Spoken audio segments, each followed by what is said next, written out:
chicken. That sucks. Lesbian. I like that in a woman. And every other kind of deep. I love paying for sex. This moral decay weakens our resistance to the onslaught of the communist masters of deceit. We're a bunch of scumbags. These abnormalities are corrupting the minds and the hearts of our children. Jackass. And yeah, we're back. Where have you been? It's depressing and horrendous. It's awful. A bunch of idiots. Perversion for profit. Here it comes! Here it comes! The Opie and Anthony program. El virus. The Opie and Anthony. God, that irritates me. It's just like somebody took a bat to my brain. We're the only radio show that makes you want to hate us. Opie. I want my coffee. Anthony. I want that back. Jim Norton. I want Ozzy. We are going to dumb this thing down to the point that we're going to be #1 with Down syndrome children. Hysterical. The Opie and Anthony Show. But enough of this palaver. Let's get the show on the road.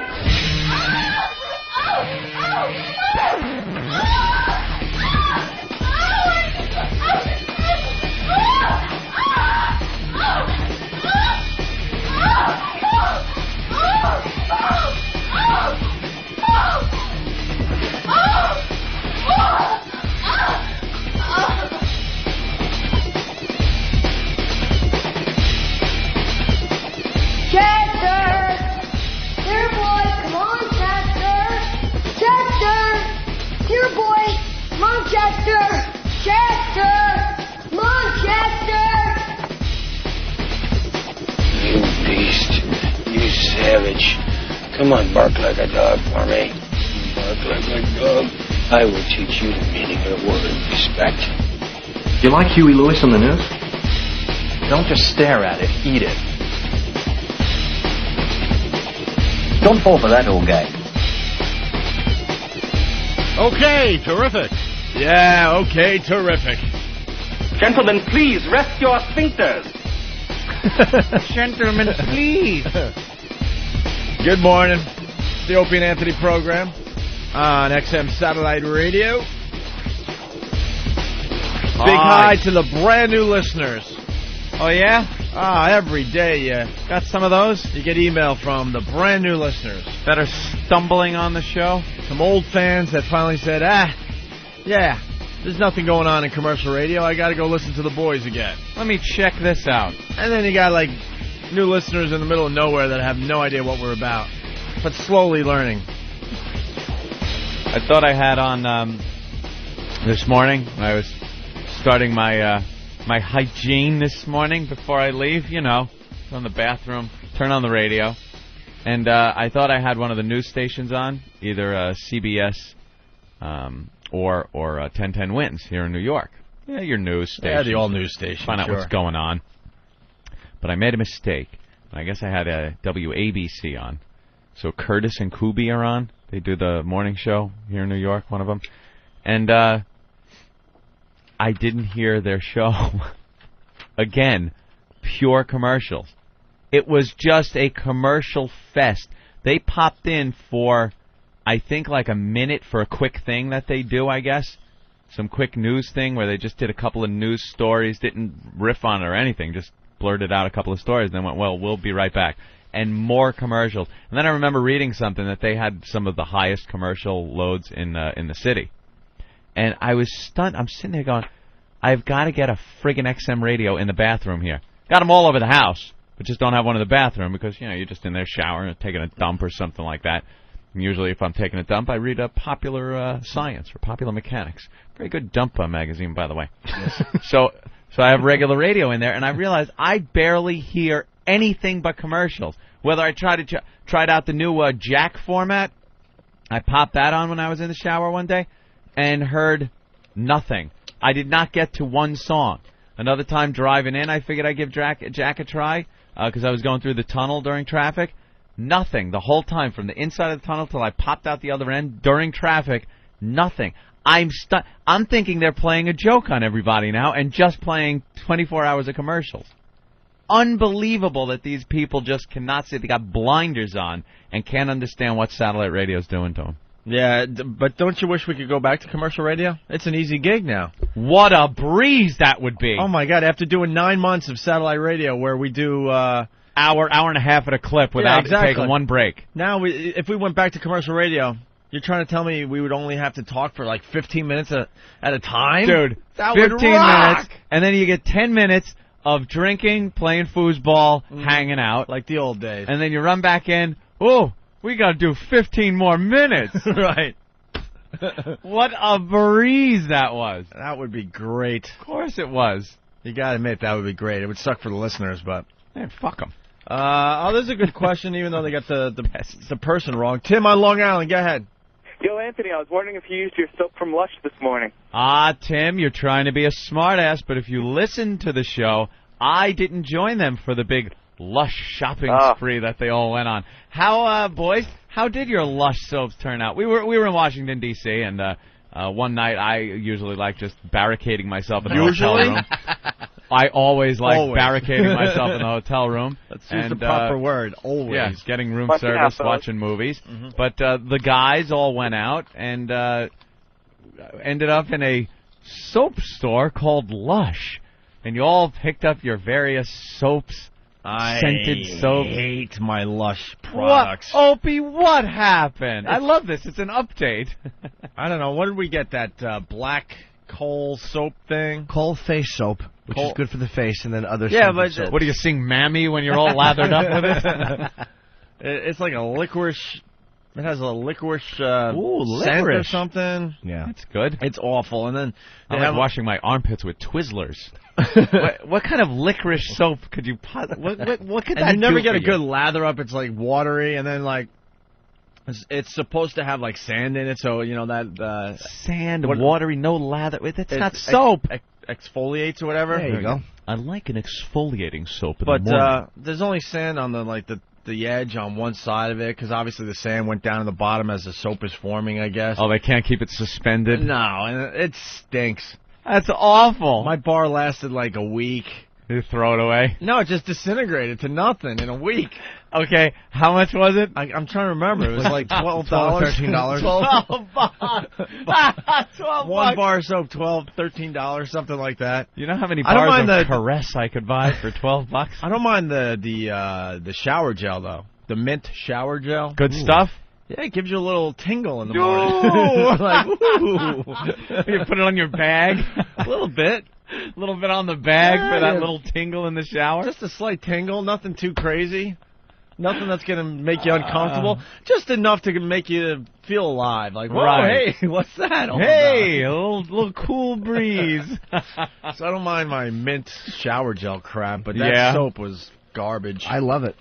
You love it. I love my Lush products. I do. You do. I have my my black face soap, and then I also have my black face. The lemon. The lemon is the regular soap. Yeah. And I actually I found the Lush in New York here. Stop it! I went in the other day and spent some more money on products. You went into the Lush New York and got more soap. Another $80 down the toilet. $80 worth of soap. No soap. No. Oh, what'd you get? I've been going to the steam room lately, and apparently it makes you break out and get oily just because it pushes a lot of crap out of your skin. Yeah. You know how it is when you're buff. Of so course. I have to... of course. I decided I wanted to get some stuff for my face just so it doesn't get oily and pimply and stuff. And I went into Lush and I bought this little thing that you dip your thumb in. It's like a weird dirt. It looks like dirt almost. And you wet it and you wash your face. And then I bought some like what's the stuff that you rub on your face? It's like a cock. No. Jesus.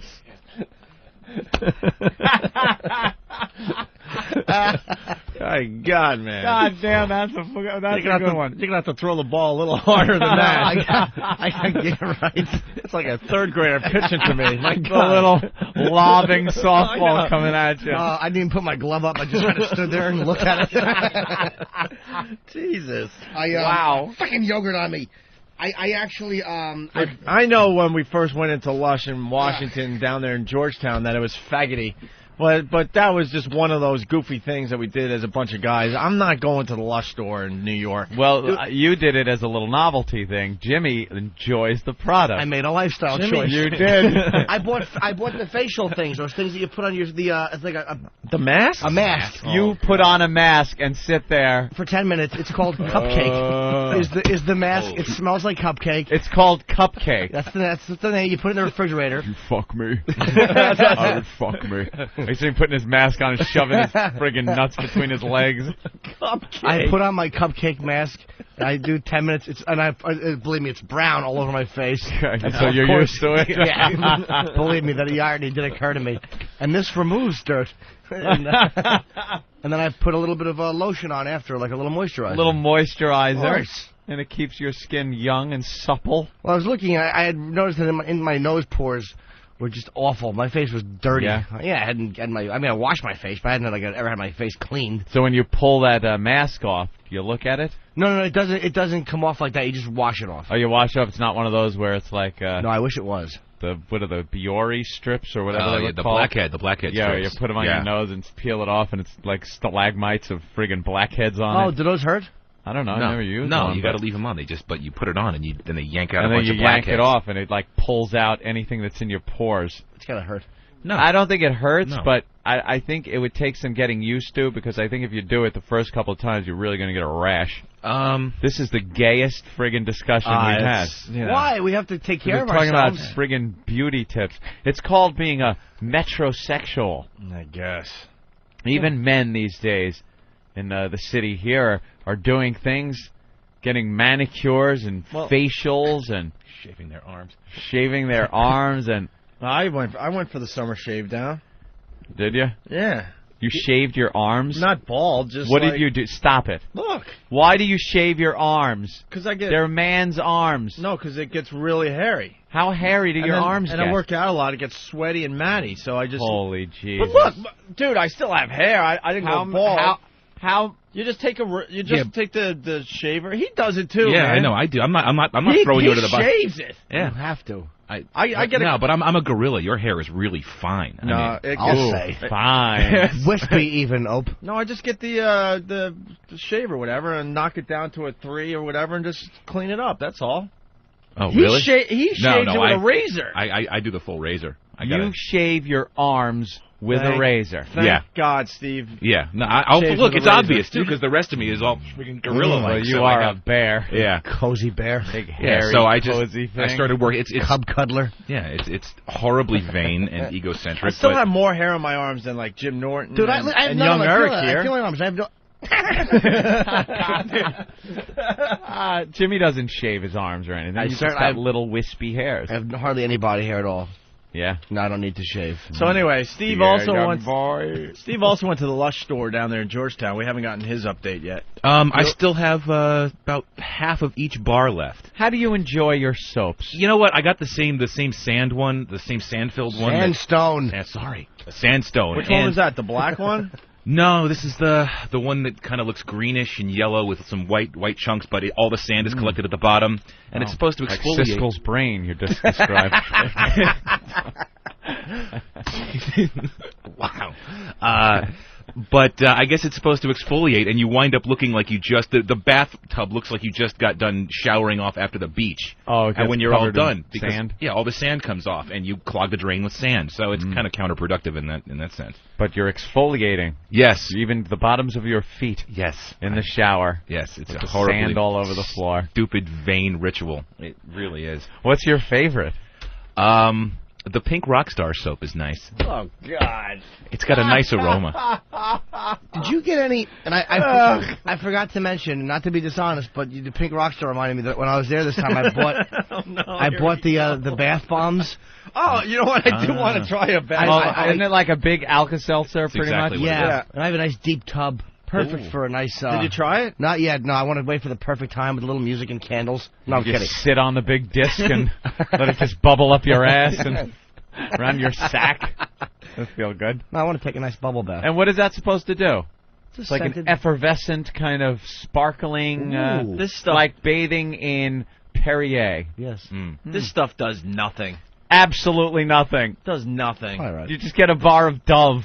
Yeah. And it does the same thing. Well, it washes you. Your whole body would smell like whatever the bath bomb was, I would assume, because it's soaking into your pores. I haven't noticed anyone wafting any scents around here like a fine soap or anything. Because we're not. Everyone just kind of smells like nothing. I smell good. Do you? Yeah. You have to smell my lower stomach.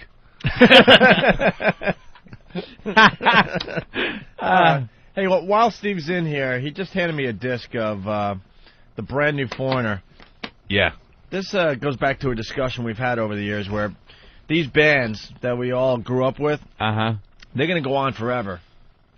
Eventually, there's going to be no original members, and these band names will just go on forever as like a franchise. I'm telling you. It's Foreigner is getting a little closer. A lot closer, actually. So you hear foreigners playing. Say you're a big Foreigner fan. Kill yourself. You decide you want to go see the band. You wouldn't be seeing the original Foreigner that had all those hits in the 70s. The last time I saw Foreigner with Lou Gramm, and that was opening for Journey maybe 6 years ago. And so 6 years ago, and it wasn't the original Journey because Steve Perry was right, and that was Steve Jerry was now in the band. So I mean it was already going on then, but there's really no career bands left. So these career bands still have these reasonably large followings, so they're all making another run at the money. Well, Leonard Skinner is a classic example. They had 10 members originally, something crazy like that. They're down to about 2. Yeah, I think the 2 guitarists are the only remaining guys. I could be wrong about that. Yeah, I'm looking at the picture, and I'm seeing guys that were probably 5 years old when Foreigner was out. Yeah, you got guys from 80s hair bands that are now 3/5 of that band. Jason Bonham is playing with Foreigner. Mm-hmm. Is he really? He played with Sabbath when Bill Ward was too sick to play. Yeah, he's like the resident go-around and fill in for drummers. That's good. But he's now playing in Foreigner without Lou Gramm is the point I'm getting at. Right. Lou Gramm was kind of, he was Foreigner. When you have a strong Mick Jones vocalist like that, it's it really stands out. And he was old and fat in the 70s, dude. I mean, Mary Tyler Moore, you could see that he really was not doing too well.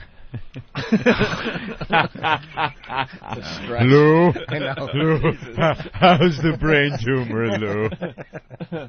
Is that what happened with Lou Gramm, right? Yeah, he got sick. I think he's got a brain tumor, something like that. Yeah. Lou, how's the chemo, Lou? What scumbags we are on this show. Oh, I know. Oh, please. But these bands, I mean, you can think of a ton of examples where they're running out of members, but the bands are continuing, and they're quite successful. Leonard Skinner's still, putting out original material. The back catalog still sells. Yeah, so they go out. Van Halen did it last year. You fast forward another maybe 10 years, and so many of these bands will have absolutely no original members, and it'll still be the name of the band. And then the bands that kind of faded away from recently feel that they can make some bucks. So they come back out and start doing their thing. Package You'll tours. see people like, Pearl Jam, things like that. Soundgarden probably, when there's a whole grunge resurgence, when that becomes big. Because, the 80s kind of has its little wave that comes up, and then the 90s will be all those bands. And they'll get together and throw a tour together, and... Yeah, all the 80s hard rock bands are out doing package tours now because you can't put them out by themselves, but if you put 6 of them on the same bill and put them out to fairgrounds, they can draw crowds. And the Rubes in the Midwest love this shit. My favorite moment of 80s rock getting back together history was Warrant. Oh, yeah, the Warrant story. When Warrant's playing in front of a lackluster crowd of tens of people, and the drummer does a little solo, stands up and throws his sticks into the crowd, and you actually heard the sticks go clink, clink, clink, clink, clink on the floor. Well, because he saw no one there. He saw a lot of people in front of the stage, just assuming the whole club was packed. But he threw the sticks over. Yeah, I guess crowd. the lights are in his eyes, and you see the first maybe 5 people deep, and that was it. So he threw his sticks into the crowd, and you actually heard clink, clink, clink, clink, clink, clink, clink, clink. Embarrassing. Well, here's the new Foreigner. Let's get a taste of this. This could lead into our tribute band discussion, by the way, because this is like a tribute band. Now it's tribute band. It's not the band. Stop. I know Mick Jones thinks he's important as far as Foreigner goes, but when you lose the lead singer, then your Right. band is a tribute band. And if you have a very distinctive voice as a lead singer, it's very hard to replace that person. There are some bands, I don't know if I could even come up with an example, but the singer didn't have really a very distinctive voice. But he really had that voice where it was like you heard it and knew it was Foreigner. And Or you try to find somebody that can mimic your lead singer. Yeah. Yeah, which is what Judas Priest did, which is what Journey did, and on and on and on. AC/DC. Yep. All right, so you got Mick Jones. AC/DC. Huh? You mean after Brian Johnson's not there anymore? No, he's No. he's there. But they were quite successful way before he took over on lead vocals. Mm-hmm. And he tried to imitate it first, and then he found his own voice pretty much, right? Right. All right, so it's Mick Jones is in the band still, and Jeff Jacobs. Who the hell was Jeff Jacobs? I just knew Lou Gramm and Mick Jones. What about the inimitable Tom Gimble? Keyboard player? I don't know. Yeah, right. Who is he? I don't know. Who is Tom Gimble? Oh, he's another original member? I don't think I think he's a long-time member. I don't think he's an original member. Oh, long-time member. Yeah. Because it said long-time members Jeff Jacobs and Tom Gimble. And they're joined by brand new vocalist Kelly Hansen from the band Hurricane. Bop, bop, bop. No, not Hansen. He was in the band Hurricane back in the 80s. And then they brought in Jeff Named Pilson. their band after Ben's hairdo. Jeff Hurricane. Jeff Love him. Pilson from Dokken. Mm-hmm. And then Jason Bonham doing some drumming. And this is how it sounds. It sounds like a tribute band. Yep. That sounds just like him.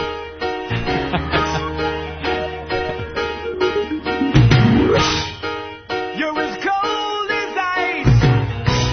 You're willing to sacrifice our love. That's not bad. No. That sounds just like him. The piano's not prominent enough, though.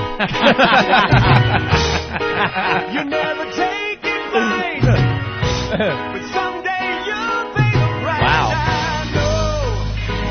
I've seen it before. It happens all the time. You look in the door, you leave the world behind. You're digging for gold, you're throwing away unfortunate feelings, but someday you'll pay. That guy's got a great friggin' voice. Holy shit. Yep. He definitely pulls it off, right? And Foreigner, that's what it is. Pretty dated music, but that's some range on that guy. Yep. Holy Jesus. You ever hear I Want to Know What Love Is? That song's pretty heavy. That's also like way up there. Hard to sing these songs.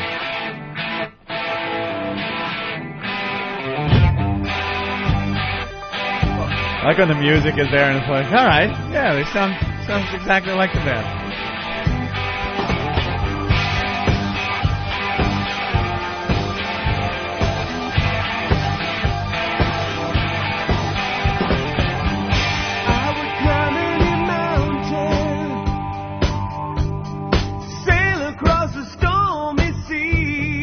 Nailing the vocals. He sounds different than Lou Gramm. It's not like Lou Gramm's voice, but he's hitting every note. Too bad he can't rewrite the lyrics. Cornball. Stormy Sea.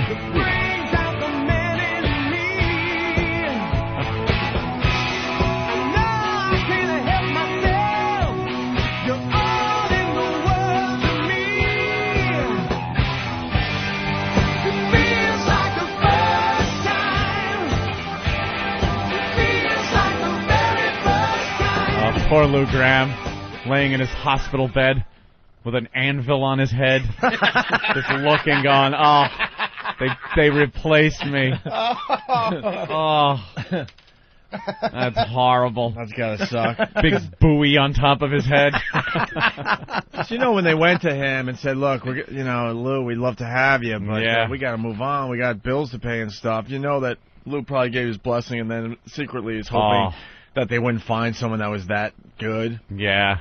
No, they found a guy that could pretty much do Lou Gramm's job. There are a lot of singers that were in 80s bands that didn't make money. The whole scene disintegrated, so now they're looking for jobs. Do you think that Lou Gramm is finished, or will he be okay? I mean, did anybody know? I've heard rumors that he's in bad shape. I don't know, What are you going to do? The ballad. What's this one? I Want to Know What Love Is? No, which one No, is what's the other one? Which one is this, Opie?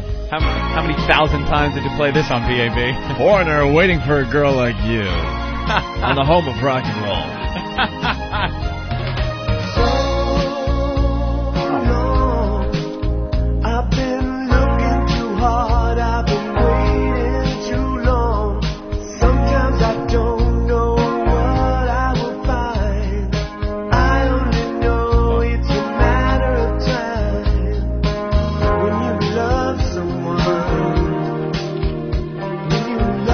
the 80s bands always had that high range, too, so a lot of the singers can cut these songs. I want to hear him hit the high note here.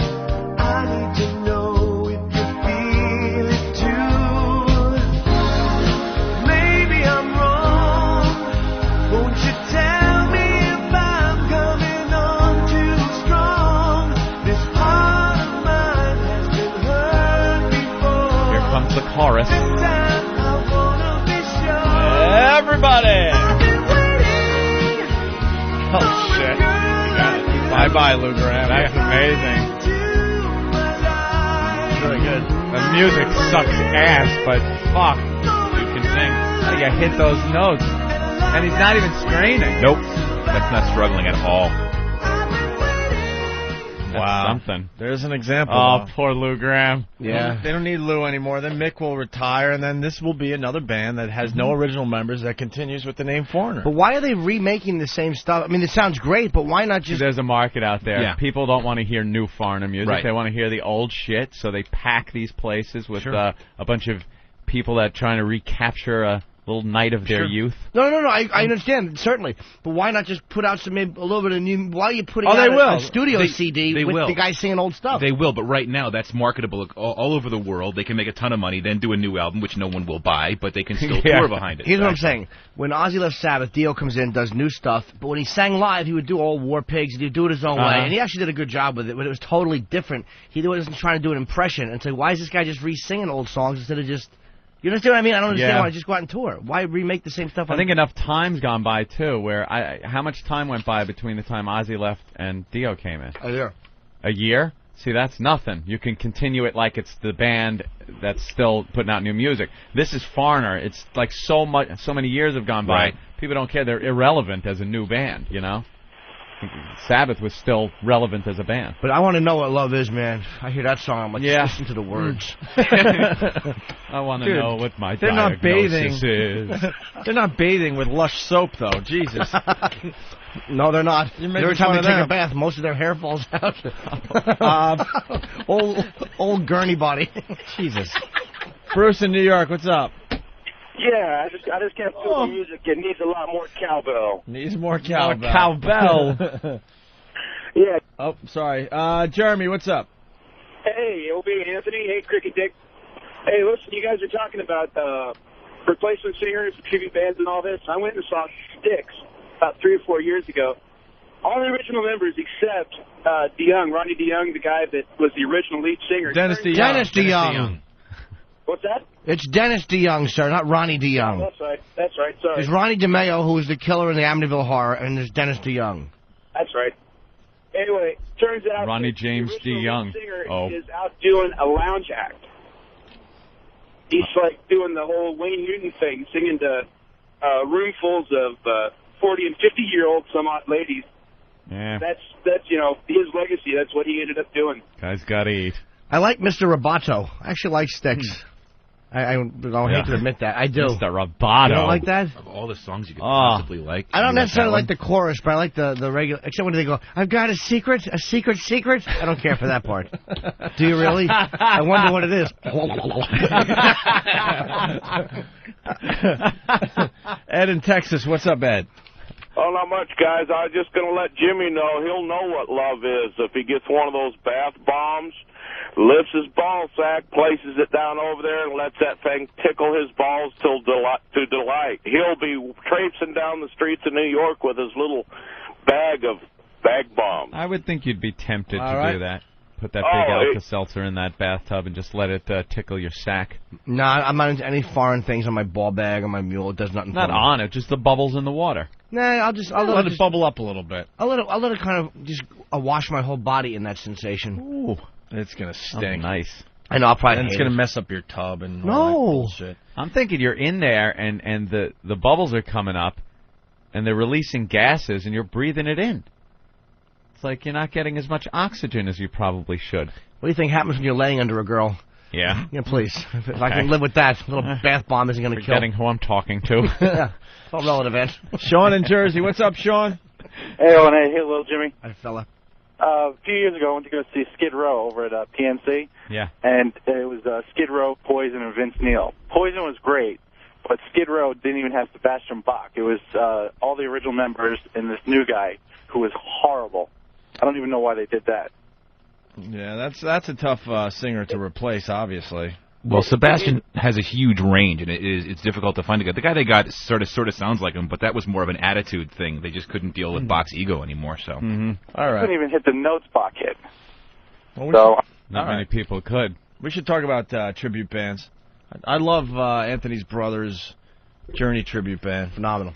Journey one, yeah. I mean, the U2 one is awesome as well, but... Yeah, he goes around with the U2 one a lot more than the Journey one, but the Journey one pops up, and it's just because Hugo, the singer, looks just like Steve Perry, sounds just like him, and it's one of those things. And the crowd. Didn't he have a tryout with Journey? Yeah, Or is that just a rumor? No, that happened when they were looking to replace Steve Perry.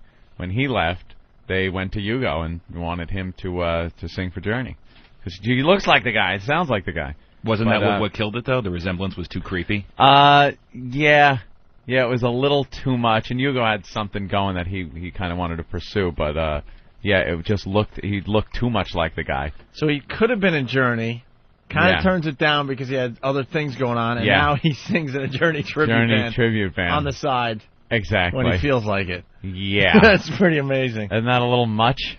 I still want to do that tribute band competition. A lot of these tribute bands are crazy people. There's tribute bands that understand, like my brother's tribute band, the U2 one. He understands it's a money-making machine. Sure. He is now going around just making money hand over fist in cities all over the country and all over the world. You know, they got him going all over the place. People love U2. Can't get U2. You get U2 tribute band. So he makes money. Other people do these tribute bands because they are in love with the band or the front person or some member of the band, and they think they are this person. Yeah, I saw and Van that's Halen. when it gets frightening. Remember we saw that Van Halen tribute band Yep. when your brother was playing at the Hard Rock Cafe? Yeah. And the guy thought he was David Lee Roth. Walks around like David Lee Roth, and those are the scary guys, where they really think they're the guy from the band. I found the Journey tribute band. Oh, you did? Just a quick sample of Anthony's brother's Journey tribute band with Hugo singing.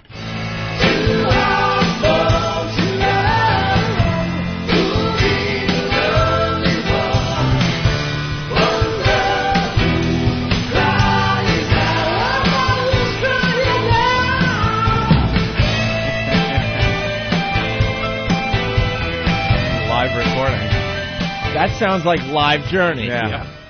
And I was talking to Joe, and he said he'd never really played Journey songs before, and now he plays it better than the No, members. he get up there, and he played them like years ago in another cover band, and he just picked up the guitar. I remember this dribble.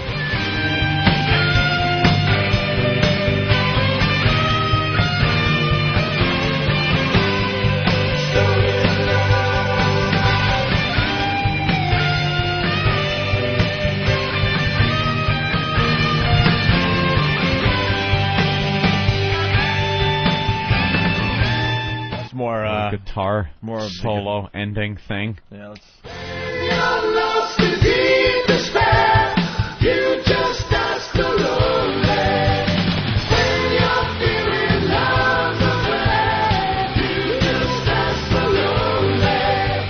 How about Open Arms, Ope? Do you have that one? I'm trying to find it. I don't have a list of the It's my favorite Journey song. Gotta find the hits. I know. I'm trying. I want to hear Open Arms. That's not it.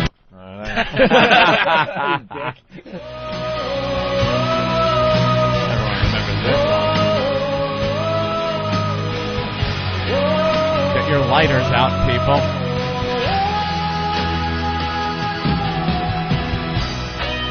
Remember this? More guitars. All right, hold on. I'm trying to get some Open Arms.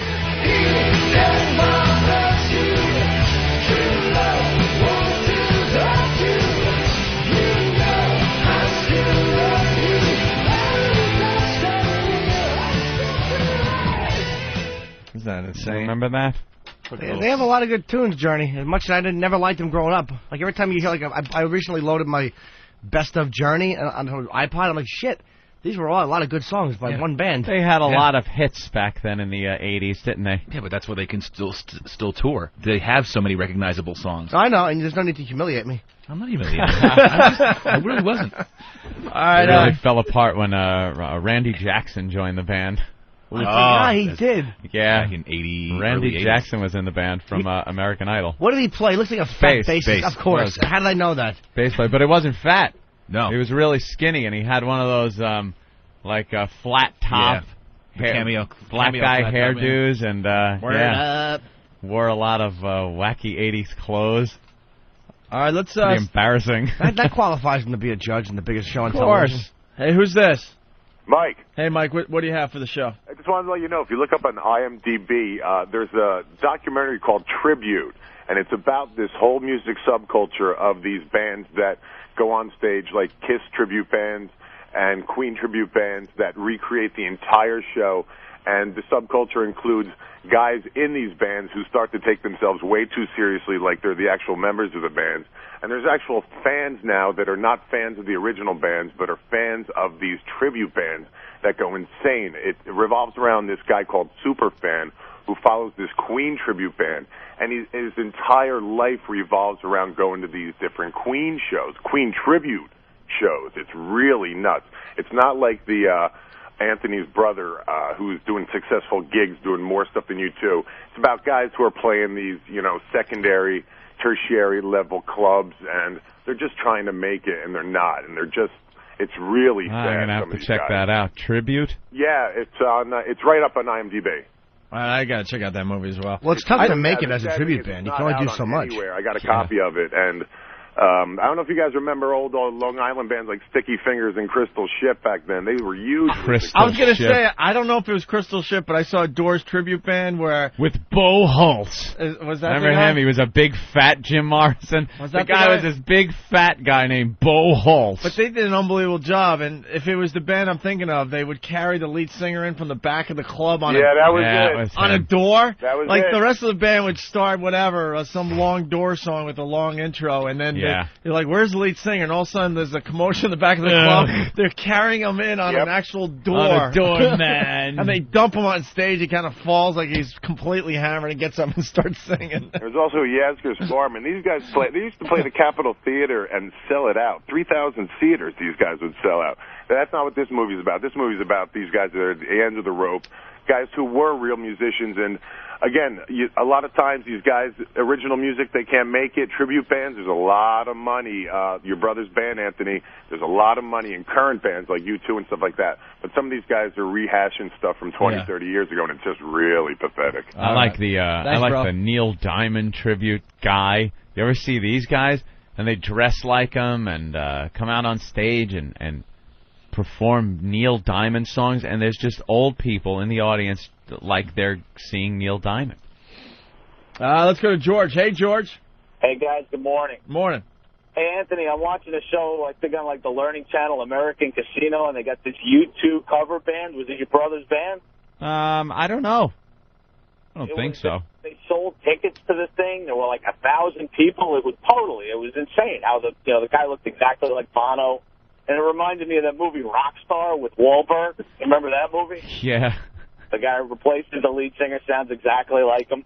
That's all it takes. Yeah, all it takes. Joe's having a great time with the tribute band thing, so...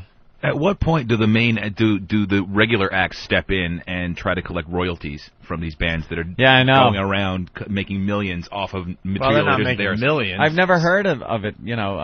Any bands coming forward and going, "Hey, what are you doing, man?" Well, no, because you're sustaining that company's fan base, while like let's say it's U2. U2 obviously is out touring somewhere else or not touring, so these tribute bands. But you're just going out there like any other band, just a cover band. Yeah. But you just happen to be doing all the songs from one band. You know what I mean? There's so many bands out there just doing everyone else's I think there is something legal that there are performance royalties. If you're making money doing it. Yeah. If you just went out there playing for free, there'd be no problem. But the second you start making money doing it, I think the band can step in and do that's something. a good question. It's never been done. I mean, I'm sure, but any band would look like real bad guys. Sure, exactly. And probably why they don't do it. Trying to pilfer a few bucks off of a cover band. Here's the one example of the thing I like about a cover band. Obviously, you know which one I'm going with. I'm a Sabracadabra fan. Sabracadabra. But the beautiful thing is they played Florentine's birthday party, and you have your pick of song list. So you pick all the obscure shit that you'd never hear the real Sabbath do, and that was great. They sound like Sabbath. So it was like watching Sabbath do these songs I'd never, for as long as I live here live. That was the fun part. And they do a good job? It's phenomenal. He has a big bulge in the front of his pants, so he's a huge cock, legendarily, Joe.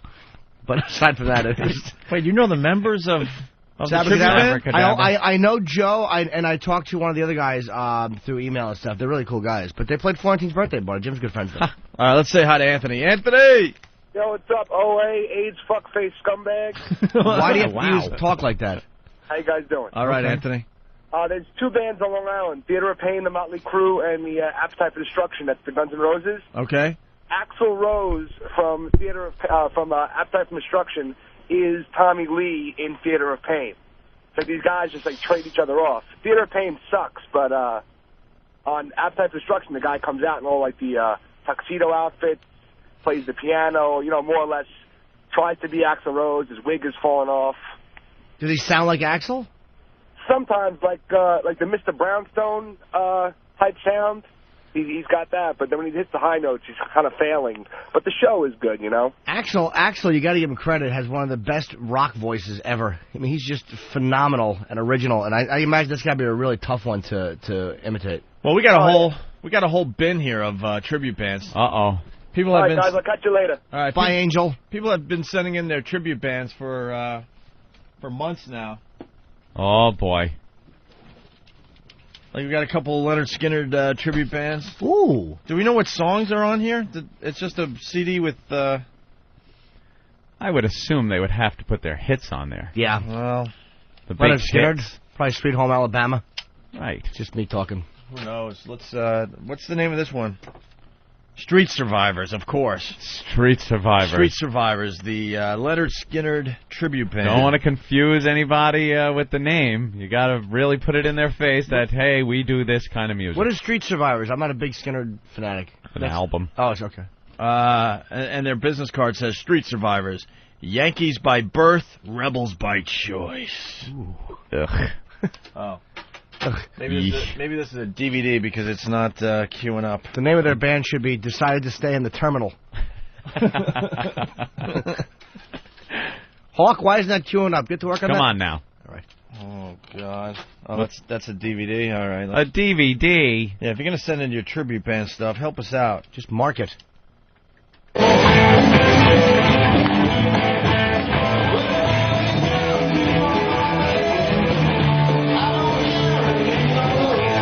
Recording. Yeah.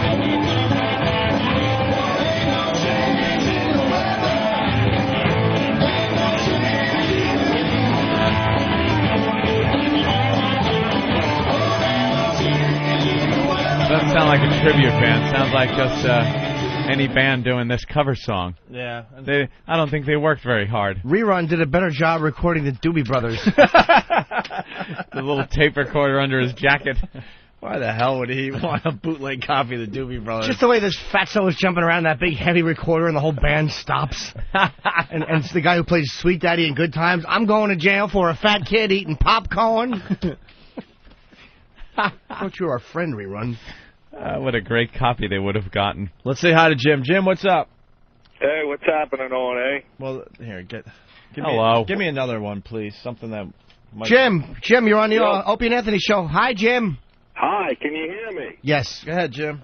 All right, very good. Hey, Sabracadabra, weren't they the band with the guy who used to dress up like Ozzy and act like him and put on the fake accent? He does it on stage. He's like an Ozzy from the 70s, but I don't know if he does it in real life. I mean, again... Yeah, they used to play at the railroad station bar across the street from the Ronkonkoma station. Oh, okay. They were pretty much the epitome of the weirdo in the tribute band who thought he was the guy. I mean, they kicked ass. They sounded great, but that guy, wasn't he just a little too far? I don't know, actually. I only saw him under those circumstances where you're supposed to be like him. I mean, he was a cool guy, though, walking around just talking. He didn't seem in character when we were hanging out. I mean, he was just pretty normal. Which was really weird. With the exception of dressed like Ozzy in 1976. Aside from that, he was normal. I was just shocked by how much he tried. He was, like, trying to be the man. It was kind of strange. The whole tribute band is kind of freaky. But, yeah, they kicked ass. That drummer was outstanding. Yeah, they're a very good band. All right. All All right, I got nothing. Punch You out. have a lot, sir. Don't think that way about yourself. Let's say hi to Nate in Brooklyn. Nate, what's up? Good morning, guys. Morning. There used to be this band in New York area called the Soft Parade. They were a Doors cover band, and the guy, I don't remember his name, but the Jim Morrison guy would get so wrapped up into the character, he would actually start reading those lines that were popularized by Oliver Stone at the actual show, and he would pretend that there were cops in the back of the room coming to arrest them. And he would start going, no, come on, man, this is my freedom. Leave me alone, man. There were no cops. What a dick. And actually, there was this other one called Voodoo Child, a Hendrix guy. He would actually burn his guitar, and one time at this place in Staten Island, his boa actually caught fire as the thing was burning. And the feather boa that he was wearing around it was actually caught fire, and the manager had to come out with a fire extinguisher and put him out. That's pretty wild and rebel type of guy. That's classic. Take it in, guys. All right, thank you, Nate. All right, we found another tribute band, Anthony. The band's called Exciter. Exciter? The Judas Priest tribute band. Of course. Are you to make it realistic? The singer sucks a cock right there on stage. That's true.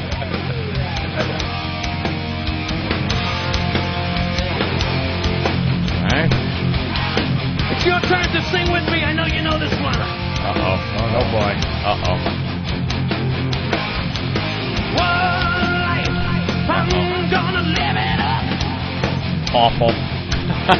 Awful. I'm taking the flight. I said I'll never get enough. Horrible. Stand tall. I'm young and kind of proud. But on the top, as long as Trying to get to the hook. Yeah, come on. Difficult. if you think I'll sit around as the world goes by, you're thinking like a fool, cause in the case of do or die, out there is a fortune waiting to be had. You think I'll let it go, you're mad, you got That is horrible. They bury it in echo, hoping that's going to cure all the ills, but... Next. Brian, what's up? Hey, man, what's up, guys? Hey, man. Hey, I was just going to say, I've seen your brother's tribute band, The Journey. Yeah. Unbelievable performance, man. I mean, the whole place just went nuts. Yeah, Journey's pretty gay, but, you know. They really are great. It's playing to the crowd. I was going to ask, you guys ever heard of a tribute band called Cold Gin? They must be a Kiss tribute band. What's that? Yeah, they're actually registered, I guess, what is it, trademarked by Kiss and all that. They got a guitar from Ace Frehley, one of the Fenders that burns, you know, when he's playing the solo and it lights up and smokes. They must sound like them, though, if Kiss licensed them. I mean, they must be pretty decent. I'll ask Gene tomorrow when I see them. They're unbelievable. I mean, the full costumes, the spit in the fire, the blood, everything. Yeah, all right. Thanks, bro. Thanks, bro. We're gonna move on to the world's only female tribute to Iron Maiden. What? Female tribute to Iron Maiden. Okay, it's a gimmick. She better have a meaty one if she's going to look like that Bruce Dickinson poster with his foot up on the amp. The name of the band is called the Iron Maidens. Maidens. Get I it? get it, because they're all chicks. And they're from... and iron, because that's what they should be doing. They got a whole brochure and everything. The Ironing Maidens. This is my big hit called My Eye is Black and I Put Too Much Starch in the Shirt. Steve, I want to encourage him. Here's our song. When you're done in the bedroom, get in the kitchen, start rattling those pots and pans. You guys ready for Barefoot and Pregnant?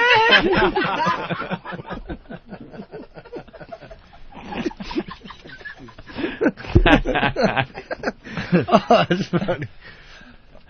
All right, do you want to listen to... Of course I do. The Iron Maidens, The Number of the Beast. I left alone. My mind was blank. I needed time to think, to get the memories from my mind. What did I see? Can I believe that what I saw that night was real and not just fantasy? Just what I saw in my old dreams. Were they reflections of my warped mind staring back at me?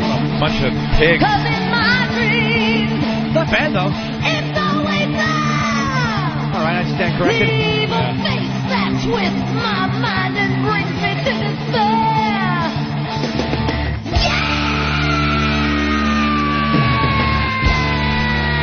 Stop whining.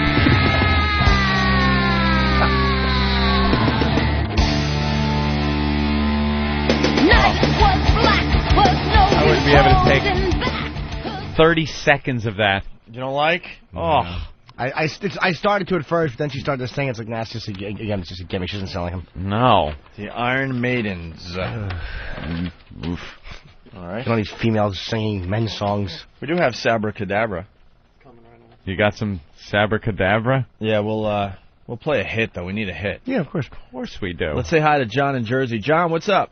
What's up, boy? If you want a little more incentive to watch that tribute movie, they had a Kiss tribute band in there where the lead singer is so friggin' nuts, he gets so into the character, he actually tries to kill himself. They don't show him to kill himself, they show him the band going through that, and the Gene Simmons guy is black. Is he really? Gene Simmons guy? Yeah, he does the makeup, but he puts on a clear like stocking top to cover up his blackness. Cover up his blackness. Oh, that's hilarious. No, Black Gene Simmons. Oh, that's very funny. Thank you. What are we waiting for? He's checking the track listing on the phone. All he had to do is count. Yeah, what you need to do? I could have counted. 2. Any information you need, I'll give you. Oh, my God. 3. Get him in here. I go, just find out what track is Paranoid, and it was on the CD. All you had to do was count. Get that, really? fucking shaved Lebanese animal in here. So Eric runs. Oh, my God. Here's what you They're do. all discombobulated. It's like 2 from the end or 1 from the end. So Yeah. what you do is you just count backwards. Just count backwards. Mommy? Hey, Mom. Why are you moving forward quick? There it is. What Look, number? their album cover looks like a Sabbath album. That's Volume 4, actually. Really? What's the exact same cover as Volume 4, except the Sabbath and Sabracadabra. All right, here's Jimmy loves these guys. Sabracadabra. Tony Iommi!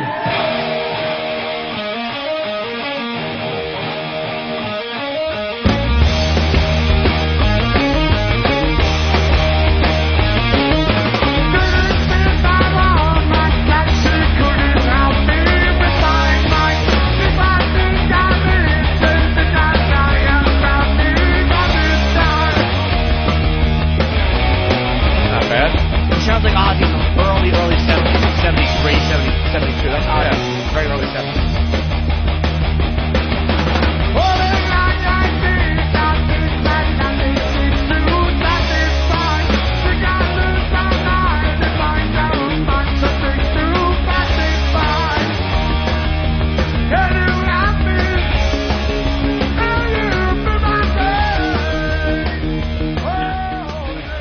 What are you laughing at, I'm Anthony? laughing at Steve from Bayshore. No, his name wasn't Gene Simeon. Jesus. These mother... You guys are the worst, man. And you do Wooly... realize that we have black listeners, right? I know. That we're trying to keep. It's these people like Stephen S. from Bayshore, and then a Wooly who says he's from Bermuda. Says the Gene character tried to kill himself. The black lead singer plays Paul Stanley. That guy got it all screwed up. Is that true? I don't know. We got another band to go to? Oh, Jesus.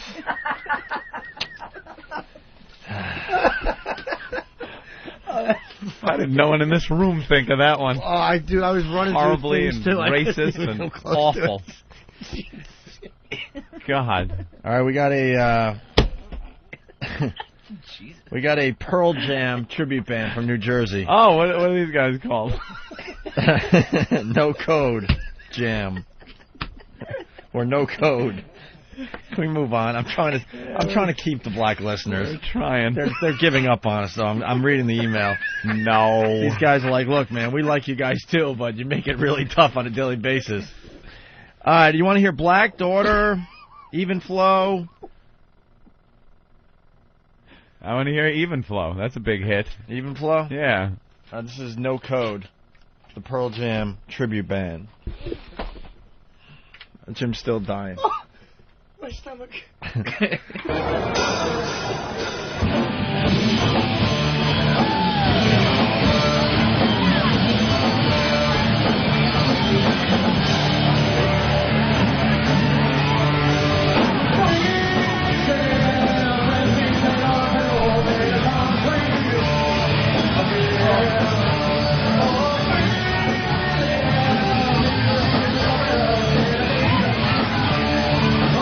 That's pretty good live. Yeah.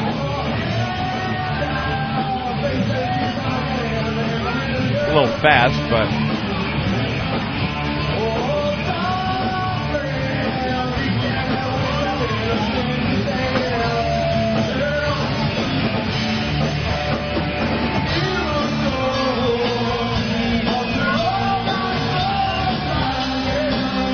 that does a good job. Yep.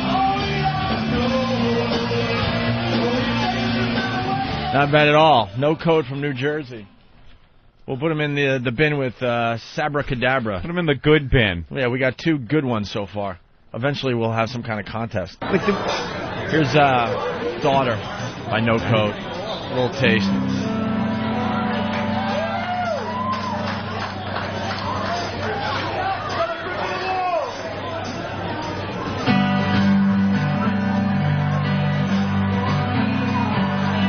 By the way, a bit has been born. We'll go to the phones next.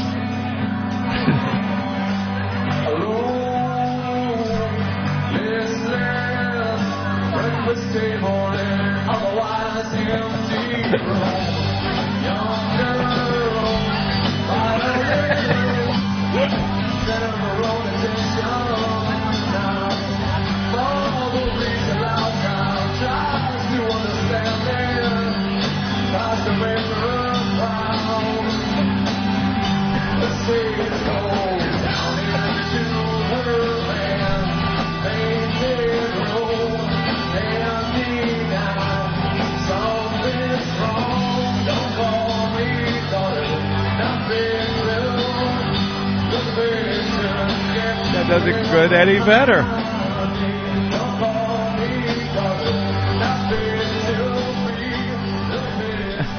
Not bad at all. There you go. No Code from Jersey. They passed the audition. I'm trying to move on. I try on a daily basis to move the fuck on. Oh, that was a good one. Yeah, but a bit has been created, though. The listeners will take off on this one. We'll see how long this goes. Before they ruin it. Anthony on Long Island. Go ahead, Anthony. Yo, what's up? Speaking of black tribute bands, there's a Guns N' Roses band from down south called Rocket Queen. The singer was black, and they called himself Blaxel Rose. Really? Yeah, he wasn't too good, but it's funny to see a black guy with red hair. It's true. Later, guys. All right, well, that's not what I was going for, but there you have it. Ben, oh, look at this. Dave in Boston. Go ahead, Dave. Uh-oh. Hey. Hey, Dave. Hey, I heard Ben's Cock had its own tribute band. The thing is, Ben's hog is so big, it has its own tribute band, Right. you ass. Got to follow the formula. This dummy. Ben's cock got a tribute band. And he clears his throat and hangs up clumsily. Hits a tree. Paul in Ohio. Yo, man, how you doing? I'm sure you guys heard of these guys. They're called The Machine. They're a Pink Floyd tribute band. Yeah? Yeah, I saw them at the Westbury Theater. I'm actually from Long Island. I'm heading home. At the Westbury Music Theater, they did All right already, hurry up. I'm sorry, dude. Yeah, they did The Dark Side of the Moon to Wizard of Oz, and it actually works. Yeah, we've heard that old gag. All right. No, dude, it actually works. Yeah, but what if You start Dark Side of the Moon, man, right on the second roar of the MGM Lion during the Wizard of Oz, and you'll be surprised. You turn the volume down on the Wizard of Oz, how it lines up, man, and how the music goes with the movie, man. All right, here we go. Take acid and anything goes with that stupid movie. Of course. And junkies. There's a million examples of that, by the way. Things that go with the film if you turn it down. Yeah. You could put a song on and turn the TV on and turn the volume on the TV down, and occasionally, especially when you're smoking pot with your friends, the mouth looks like it's singing the song. Mm-hmm. Yeah. I've done that. You know what lines up great when she lands in Munchkinville? If you turn the volume down and you play Short People Got No Reason to Live. That lines up well. All right, moving on. We're doing this tribute band thing. Eventually, we're going to have some kind of contest. So far, we like 2 bands, Sabracadabra and No Code by Pearl Jam, right? All right, I get it. Jesus Christ. Here's a band called Hair. Ace Freemy. Wow.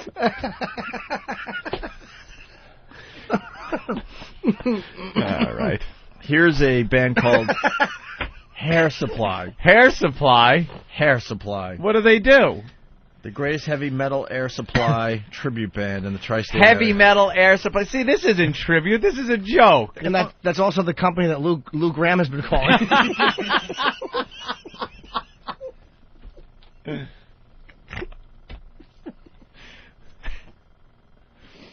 Oh. That's good. New York City! With Brewer?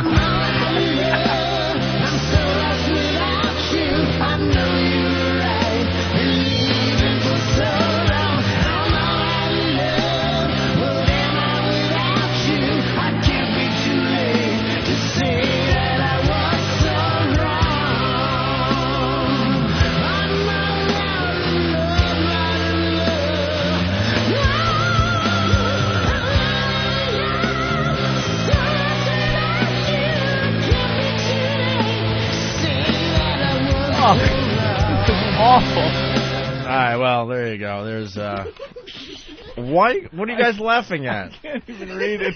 What are you laughing at? I can't read it. Can you see this one? I didn't see it. Just read it. I can't. Why? No, it's too bad. Can't. I can't read it. Well, let me it's see it. just over the line. Let me see it. It's from a listener. I'll post it on Whackpack It's when I from get a home. listener, and it's satellite radio. No, it's just you can't. Awful. Oh, my God. You motherfuckers. That's Matt from Staten Island. The big racist. Well, we could play fill in the blank. Matt from Staten Island, an all-black Beatles tribute band called... Yeah. And it just happens to be the name of another band that was Say, popular. hey, what are we doing next? Let's go to Mike in Westchester. Mike? Hey, guys. Oh. Yeah. Just trying to be I friendly. saw a black Pink Floyd tribute band just last week. They were called Dark East Side of the Moon. Okay. All right. Look. It always goes too far. It always goes too far. What are we moving on with This here? show has gotten incredibly racist over the past couple of days, and it's got to stop. Yes. Come on now. Hey. All right. We've got to get back to goofing on the Asians. The world's ultimate Rush tribute trio. Mm. What are they called, though? Wow. Momo's Dance Party? That's the name of the... What, the Rush? Yeah. Oh. Yeah. What? There's a black Rush tribute. Yes. Singer's Geddy Leroy. Well, the name isn't Rush. It's Take Your Time and Get There Late. Jesus. There goes 2 more black listeners. Look, we're sorry. Waddle doodle. I apologize. I've been very sensitive to their plight. The black listeners have been emailing saying, come on, guys, and we love the black listeners. We just lost 2 more. All right, here's Momo's Dance Party.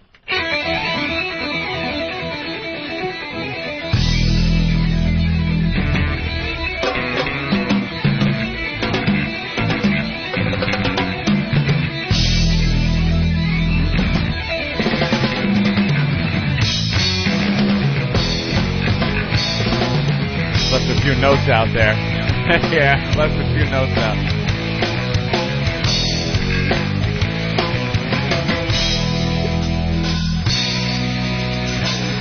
Rush, very hard to sing, too, by the way.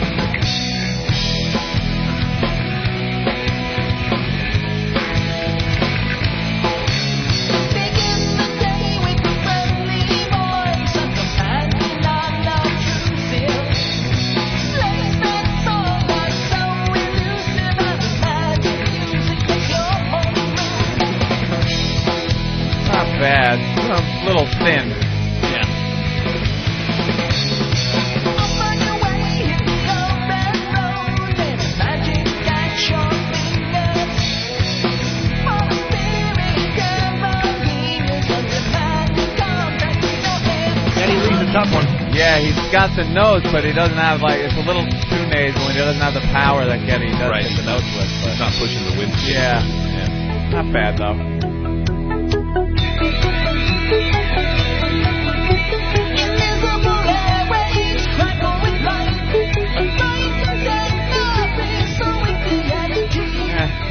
It's all right. Momo's Dance Party. It's all right, dog. You want it in the good bin or the... Yeah. We'll keep them for a while? Yeah. All right. They're in contention. We'll put them with Sabra Cadabra and No Code. Who is this, Opie? More Black Sabbath. Classic Black Sabbath. Wicked World. Wicked World. A fine song. Find a hit. Yeah, they went kind of obscure. What songs are there? Yeah. I can't even look at the phone, so they instant feedback. Look at line, what is that, 8 or something? No, don't go to Anthony in California. Anthony. Yeah. What's up? No. Hey, guys. How you doing there, sweet cheeks? Hey, Anthony. No, Yeah. I refuse to be part of this phone Which call. one? What's up, Anthony? I seen a black group one time do Twisted Sister. They called themselves Twisted Nick. Yeah, see, they always ruin it. Let's go to Vinny. Vinny. What do you say? Hello. Hey. Yeah, hey, the Billy Idol tribute band, all black, Mooly Mooly. What? That's not even funny. It's not, you got... All right, Wicked World. What songs are on there, Ope? I'll help you. Killing Yourself to Live, Behind the Wall of Sleep, Hole in the Sky, Tomorrow's Dream, and this little ditty. Oh, I want to do Hole in the Sky. Fairies Wear Boots. Yeah. How long does it take for the vocals to kick in? I would do one with Hole in the Sky, but that's just me.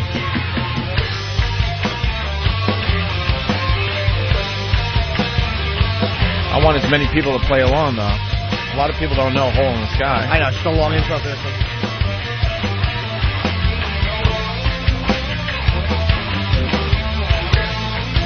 These guys are from Yonkers. Yonkers.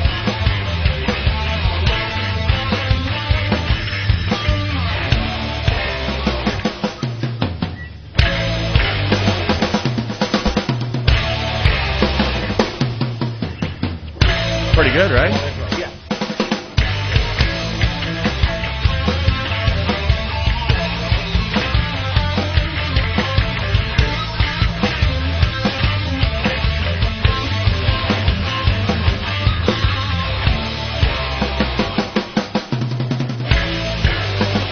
This goes on and It's a on, long doesn't intro, it? man, yeah. I know. 1970.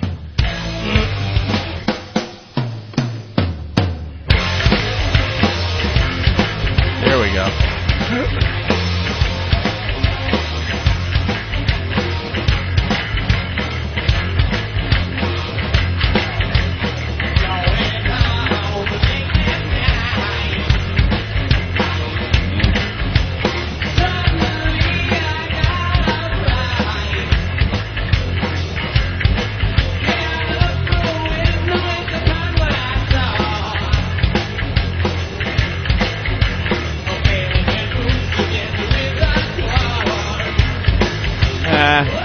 He's not a bad singer, but he doesn't really sound like Ozzy. No, he's not capturing the Ozzy. Right, but he doesn't have a bad voice.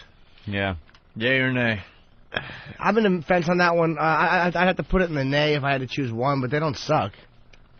They're just... Are they better than Sabra Cadabra? No. Then they gotta go. Then they gotta go. They gotta go. They gotta go. I'm not going to say what they have for a Primus tribute. Wow. But it is simple. You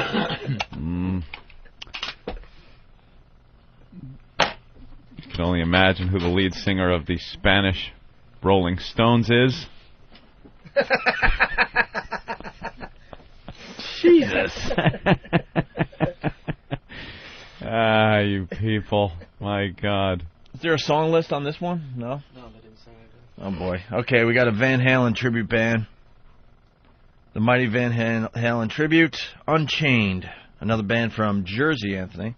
Mm-hmm. I've heard these guys. You have? Aren't these... I think these are the guys that were at the Hard Rock that night. Yeah, it's exactly who it is. Yeah. This next band, I used to have posters on my wall of these next guys when I was in high school.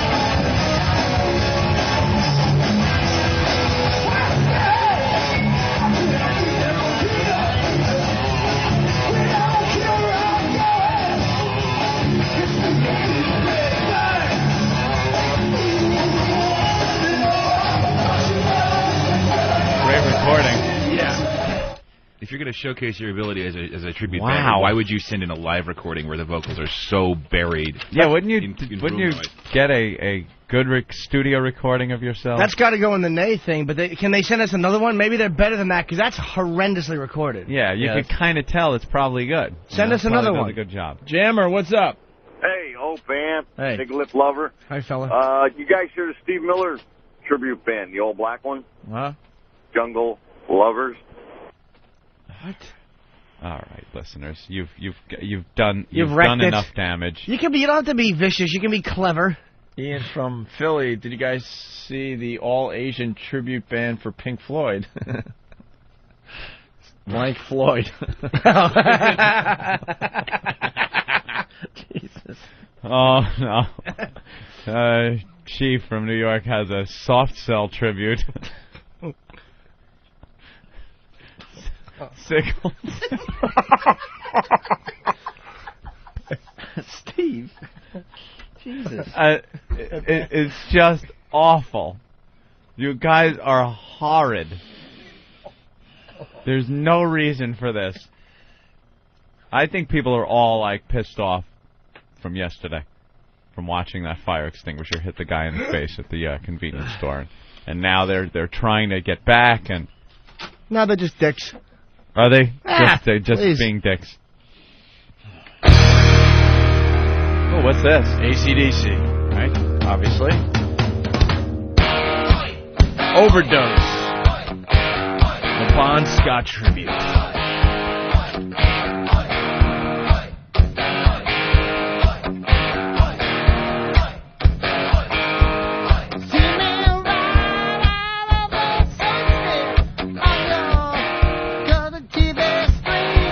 It's good, man.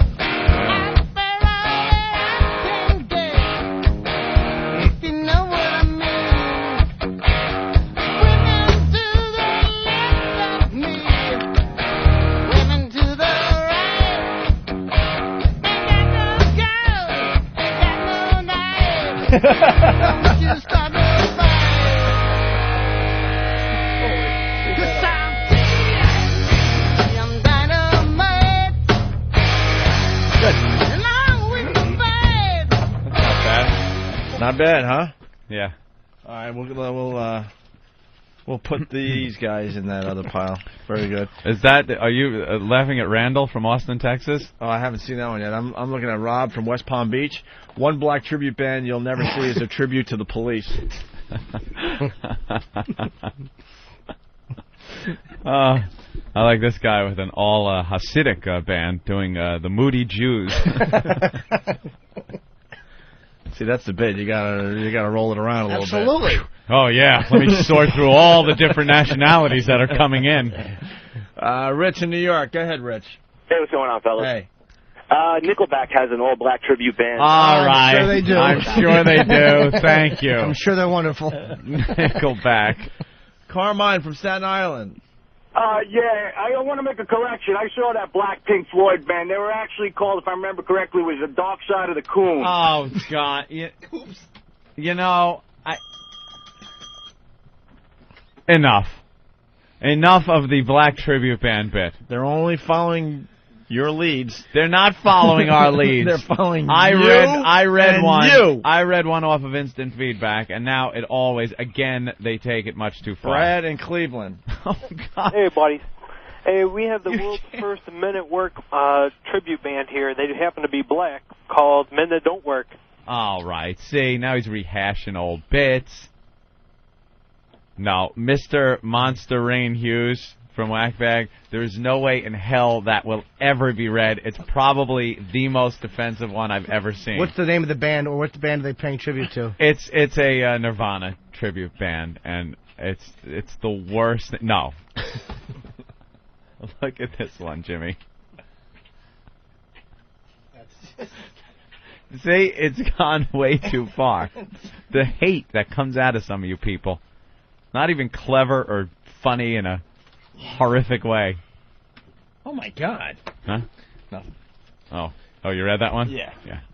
Really We bad. got any others to look at today? Foo Fighters, Beatles, Iron Maiden. Beatles. We got to hear the Beatles. Yeah. Drop something. Ian's mad at me in Philly. Hey, Ope, thanks for fucking up my line, fuckface. What was the line? I don't remember now. Did I mess it up, Ian? Ian, what happened? Yeah, Ian. And some feedback with Oh, your there's line. I guess there's a tribute band out there of all kids with that are mongoloids. System of the Downs. All right. Here we go. Believe me, I'm picking anyone I can find that is a little different. She loves you, yeah, yeah, yeah. She loves you, yeah, yeah, yeah. She loves you, yeah, yeah, yeah, yeah. Oh. You think you've lost your love? Oh. Well, I saw her yesterday. Beatles, very hard to do right. 'Cause everyone is so familiar with She it. told me what to say. She said she loves you. Yeah, but it's such an imitation of, like, the English accent and stuff. She loves you, and you know you should be glad. I forgot the high note. Yeah, where's the ooh? She almost lost her mind, but now she said she knows. I say, You're not the I think they got to go in the Yay thing, though, just to see them live. Yeah. Full Puddinhead on rhythm guitar.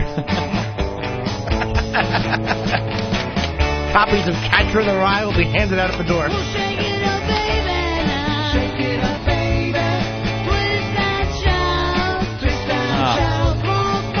Too whiny or something. Come on, baby. Come on and work it on out. Work it on out. Yeah, work it on out. The harmonies are all wrong. Yeah, really bad. They're Ouch. adding in too many, and That was the BBC, The wrong a tribute one. to the Beatles. No. oh, Okay, that's no. yeah. The Herbie the Love Bug. The BBC. Have fun, listeners. Oh, yeah, the Love Bug. Is that Michael Keaton? Yes. He's in that movie? He hasn't done anything in years, What right? happened to Michael Keaton? He did Batman, and then... White Noise was awful.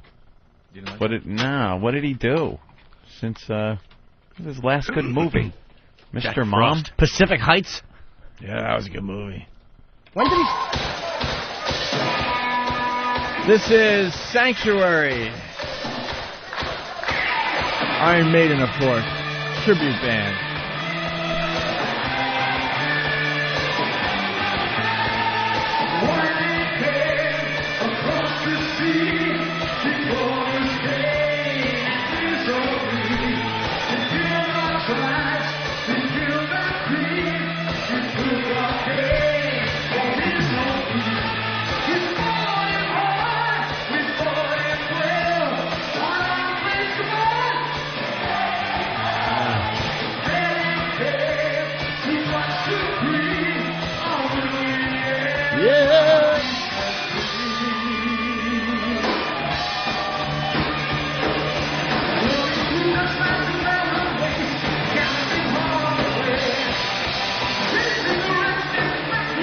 Fast.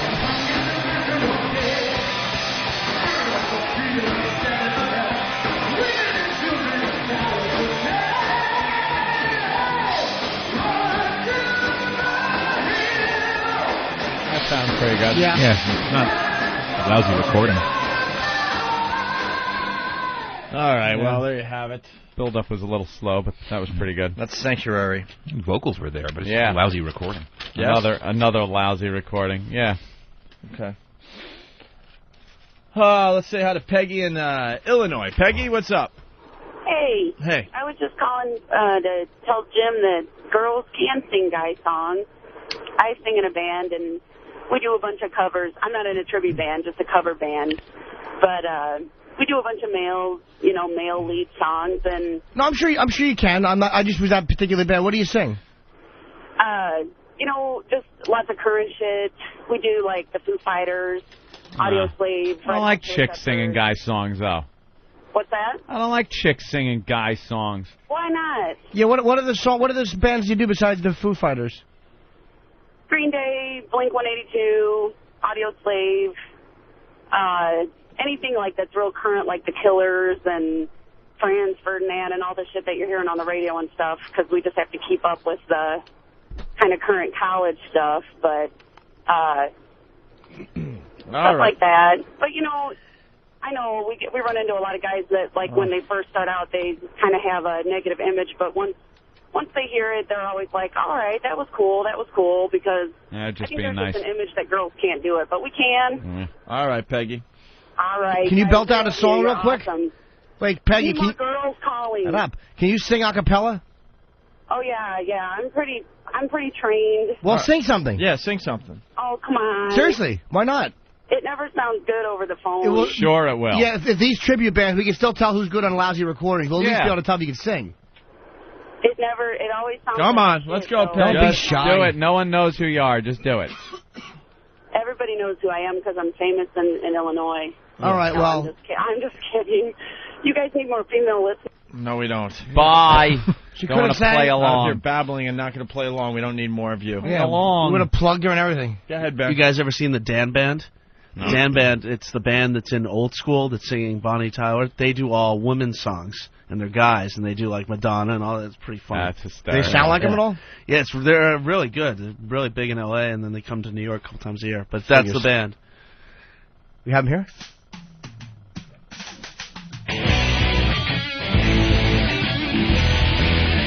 Who's this? Monkey Wrench.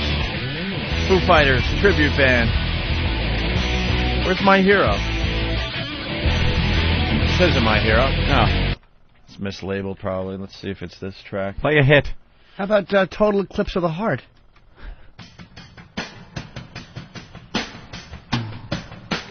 Here's My Hero. Monkey Wrench, all right.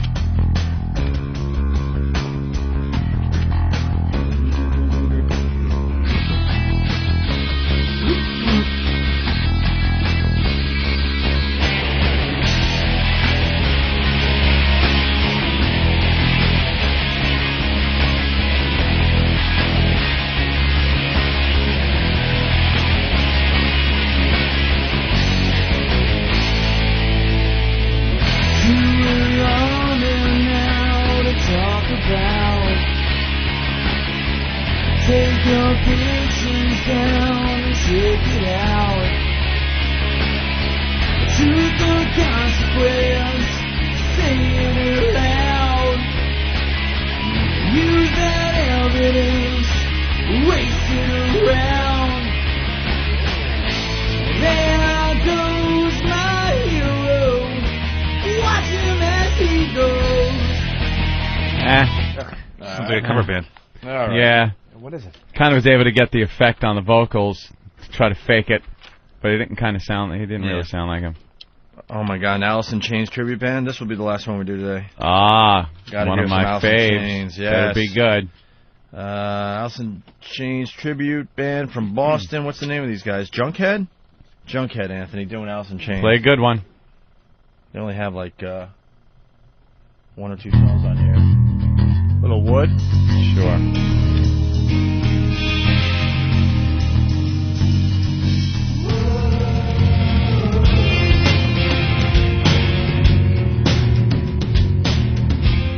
Musically, very good. So far, so good.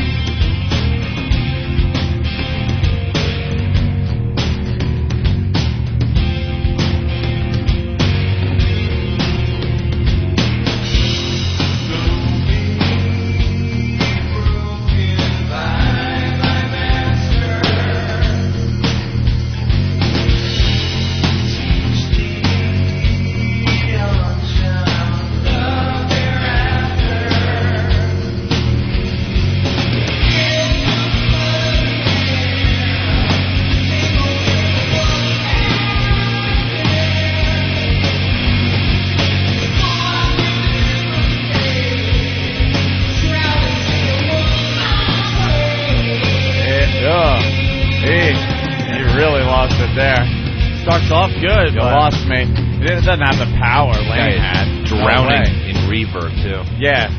Yeah, they try to cover up with all kinds of reverb and chorus and everything else on their vocals, and it's just, it ain't doing it. It started off promising, but... Lane's voice, one of the best singers in rock history, I would say. History. The more reverb. That was great. The worse you sound. Lane Staley. Lane Staley was amazing. The power he had and range. Mike in Cleveland. What's up, Mike? Hey, what's up, guys? Hey. Hey, you guys are going to guess this one right away. The Black 9 Inch Nails tribute band. 9 Inch Cocks. I don't know. The black man doesn't, but the black man doesn't mind that stereotype. Jesus. Let's say hi to Bill in Tennessee. Bill, what's up? Hey, what's going on? Hey. Casey Dixie does covers of ACDC, Kiss, and the Cars, and it's interesting to say the least. AC Dixie, yeah. Yeah. Didn't we have him on the show once? Yeah. Yeah, Hillbilly tribute to AC/DC. We like these guys, actually. Yeah, they're pretty cool. Maybe we'll go to break with one of their songs. Doesn't sound like the band. They do their own thing with the songs. Yeah.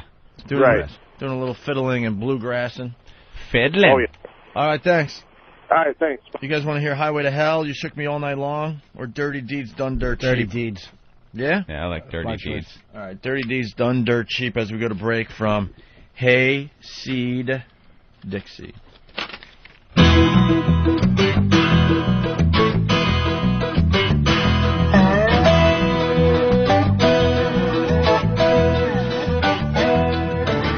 Having trouble with your high school hair, he's giving you the blues. You want to graduate but not his best, here's what you got to do. Pick up the phone, I'm always home, call me anytime. Just ring 362-436. I lead a life of crime. Dirty deeds, done dirt cheap. Dirty deeds, done dirt cheap. Dirty deeds, done dirt cheap. Dirty deeds and they're done dirt cheap. Dirty deeds and they're done dirt cheap. You got problems in your life with love.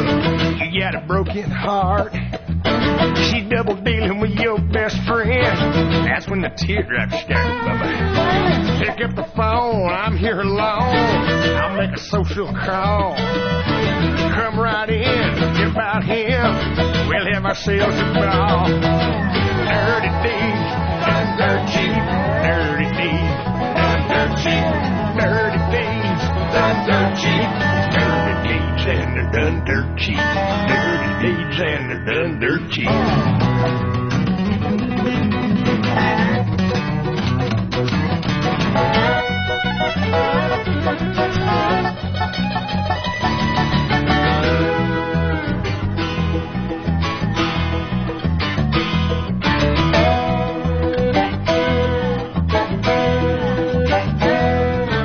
You got a lady and you want her gone, but she ain't got the guts. She keeps nagging at you night and day, enough to drive you nuts.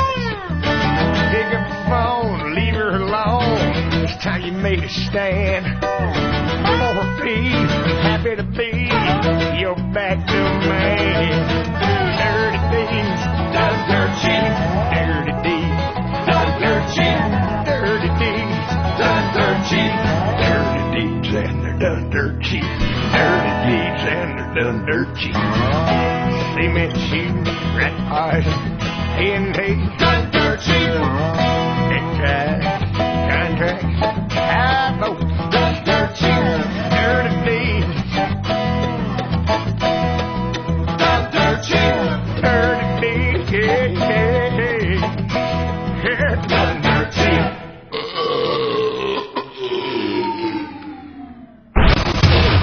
Unpredictable, unleashed, unruly, unwashed, unkempt. I stink.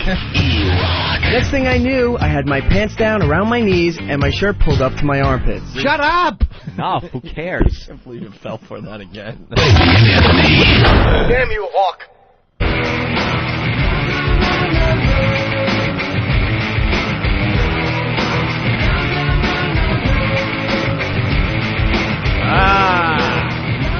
Wow, turn that down a bit. Thanks, bro.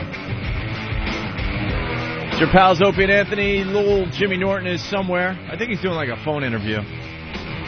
He's playing down there in D.C. this weekend. Wait, he's doing some other show right now? I think so. Is it now or a little later? Oh, no, here he comes. He's got to do a phoner. Should do it on our show. He's got to do a phoner for The Arrow. Yes, at 9:30 I'll do that. 9:30, The Arrow down in D.C.? Yeah. All right. They were kind enough to have you on their program? Yeah, those guys have been very, very cool, and so is those guys out to lunch have been helping promoting the D.C. show, which is great, since, you know, I made fun of Elliot's laugh and can't get on his show. And Ron and Fez. Ron and Fez has been phenomenal. I love those guys. Yeah. Which will be, well, never mind. Anyway. Hi, Jim. Fez. Fez. It's going to be a huge show down there in D.C. Yeah, it was sold out, but then we added some seats. We had to reconfigure only because the Leno thing kind of sold things out a little faster than I expected, so they reconfigured it and added seats and whatever. So people said, he's a funny lad. This Go guy's see not him. too bad. Where's he playing? Yeah, so hopefully we're good. Not too shabby to have Leno promoting your gigs instead of... It definitely helped. Well, again, it's on TV, man. It's just people just tune in, they hear it accidentally. It also helps us because you haven't really had to promote that show. Yeah. So we don't have to sit through your shameless plugs. Oh, they over really and over are again. awful. Dude, please. Shameless. The fact that I'm doing Cleveland in July is completely irrelevant to anything. Right. Who cares? All right. Dude, Dwayne. no one cares if tickets go on sale this Friday morning at 10. Big deal. Ticketmaster, who gives a shit? Dwayne, what's up? Hey, what's going on, fellas? Hey, Dwayne. Well, Jimmy. Hey, Dwayne. Hey, just calling in support of the black listeners. See, we take it cool. We understand it's all jokes and games. Because, see, they're all made up of one clip from Menino. Speaks volumes. What's that? That's true. What happened? It's all made up with one quick Menino. One quick Menino. And makes it up for erases every everything. joke. See? What do you mean? We He just hears played... one Menino, Uh-huh. and it makes up for everything that we do that might be offensive. seen as offensive. Dwayne, racist. you're black? Yes, sir. Yeah, I'm but black how listener black number 2. are you? How black am I? Yeah. So black that I have to smile at night. Jesus. Oh, my God. That's black. we did have more black listeners. It's, you know, I mean, I guess sometimes we do, like, racist jokes, but... You guys be amazed how many people... I'm down here in Jersey. You'd be amazed how many black guys listen to you. All right. Trust us, we sit there and listen to you guys every day. I've been surprised how many times black guys come up. It's like you think for some reason because only white guys in the studio, you think that no one else listens, and then I'd be surprised how many guys come up at the Cellar or other places and go, "Hey man, I love the new show," and it's like, "Wow, it's cool." We've gone to see Norton a couple times. I ran into Norton at Rascals there in Eatontown before they shut it down. Yeah, it's a shame that club went. Okay. All Bye, right. mister. Thank you, Dwayne. All right, take care, fellas. There you go. That's promising. Hey. Really fast before we move on, there is 2 more bands we got to get to. I wish Uh-oh. we found these in the bin before because we were going with a lot of kind of more obscure bands like Iron Maiden. No stuff. rush, Ope. We have Pink Floyd and Zeppelin. You got to listen to some Pink Floyd tribute and a Zeppelin tribute before we move on. All right? Let's give them a quick. Hey, I have a listen question then. with the Zeppelin tribute. Do they do the Immigrant Song at all? Huh? The Immigrant Song is on there? Yeah. That's a great one to test vocals on. You know, Zeppelin is, I don't know. That's one band. That's got to be one of the toughest bands to do. Absolutely. Yeah, So when I it's met hard. Robert Plant, we talked about that. It was just kind of... Yeah? You and Bobby Plant? Yeah, he says, your head's so small. We just took a picture. With his giant head. This band is called Which One's Pink? Mm-hmm. And, Zeppelin? No, well, all right, shut up. All right. Want to hear Us and Them, even though that's a long intro? Uh-oh. There's not a lot of hits here, though. What do else you mean is not on a there? lot of hits? When the Tigers Broke Free? No. Okay. What Shall We Do Now? Because I'm seeing a huge amount of songs there. In the Flesh? No. The Thin Ice? Goodbye Blue Sky? Oh, One of My kind of a Turns? Don't Leave Me Now? Another Brick in the Wall, but it's part 3. Oh, boy. What's part 3? That was like a... It's after 1 and 2. Oh, and it's Jesus. like- and before 4, you're correct. Yeah. And it's only like a minute long. The Trial. What the hell are these guys doing? How about Wish You Were Here? Right. Well, these are all, great, Floyd Comfortably songs. Numb? Oh, dude, one of the Come best songs on. ever written by anybody. Something. Might have to go with Us and Them, I think. All right. This band is stupid. Us and Them, Any Color You Like, Too cool Brain for the room. Damage, Eclipse, One of These Days. We don't play the hits everyone wants to hear. How about Comfortably Numb, Ope? And they don't have Comfortably Here it Numb is. on there? Yeah. This is Us and Them. Yeah. I don't think the intro's that long, actually. No Comfortably Numb, huh? Which one's pink? Shut up.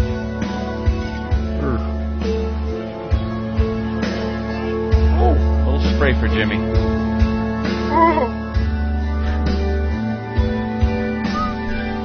So far, so good.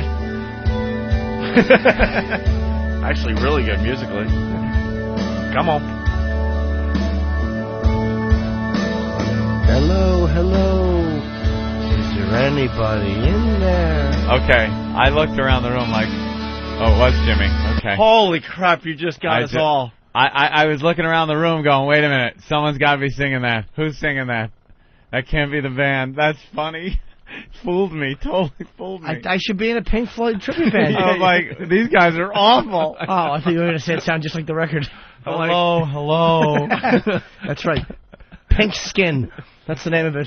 For my baboon-like torso. That was funny because you totally got me. You got both of us. It's a new tribute band. You The know me? oh, his name is Lloyd. I was going to say the bartender Lloyd. Lloyd. Or to listen. You know, we looked at each other like, what's this? Stinks. I don't know, the joke's over, so I try it again. Hello. All right.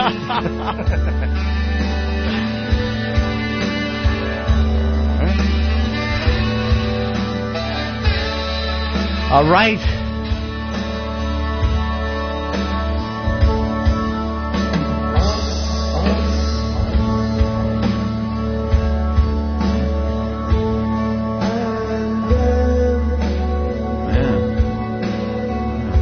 Now I see why they picked the long intros.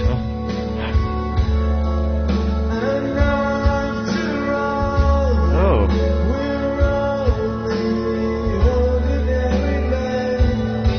Yeah, I like Jimmy's version better. This guy can't stay on key. No. Oh, off.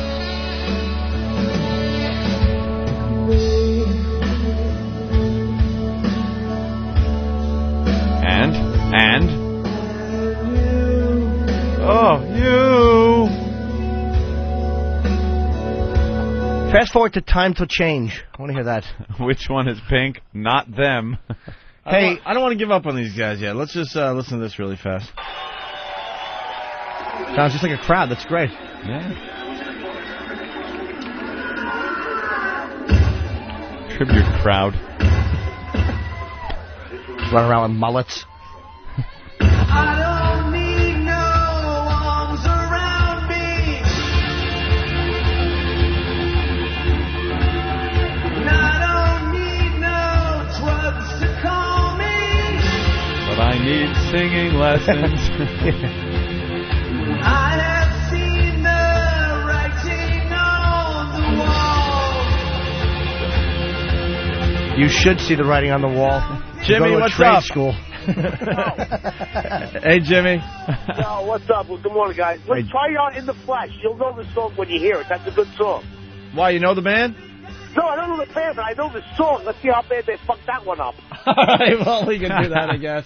All right, we'll end with In the Flesh here by, which one's Pink? We go. Which one's Pink?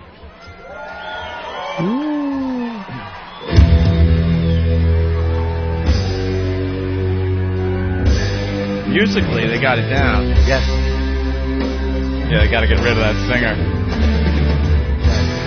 Someone who sounds more like Roger Waters. It'll be Joey Diaz.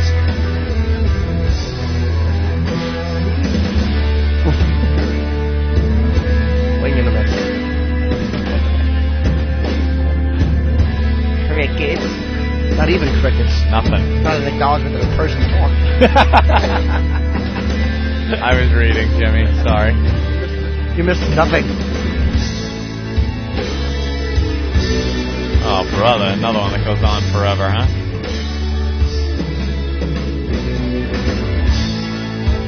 I hate this band. Yeah, they're annoying. The fact they don't put one song on there that anybody knows. Well, let's hear. Come in now? No, another time around. No. The band is good. The music is good.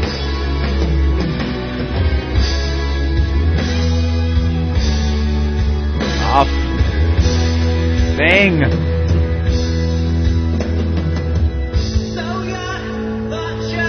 Might like to go to the show. Not bad. To feel the warm thrill of confusion that space cadet glow. Tell me, is something eluding you, sunshine? Is this not what you expected to see? If you want to find out what's behind these cold eyes. It's lackluster. We gotta make a decision. They're out? I say out. Their music's good, but man. By the way, if you guys know of any other tribute bands out there, it's time to for them to start sending their stuff in again. Nick Q from Boston. Hi, I'm Anthony. I think that anyone who likes music that wasn't a radio hit is just trying to be cool. It's impossible for the lesser-known tracks to be better than the hits. I'm a closed-minded idiot. All right, Nick, thank you. Thank you for that. I agree with I him, just though, man. assume that if you're a tribute band, Nick, if you're a tribute band, and you're going to see a tribute band of Pink Floyd or any band, you are going for the sheer purpose of seeing them play the hit songs. The hit songs. The songs you remember hearing. Jack off. And, Nick, the problem is, I understand what you're saying about wanting to hear obscure songs, but when they send in a CD with only obscure songs... Right.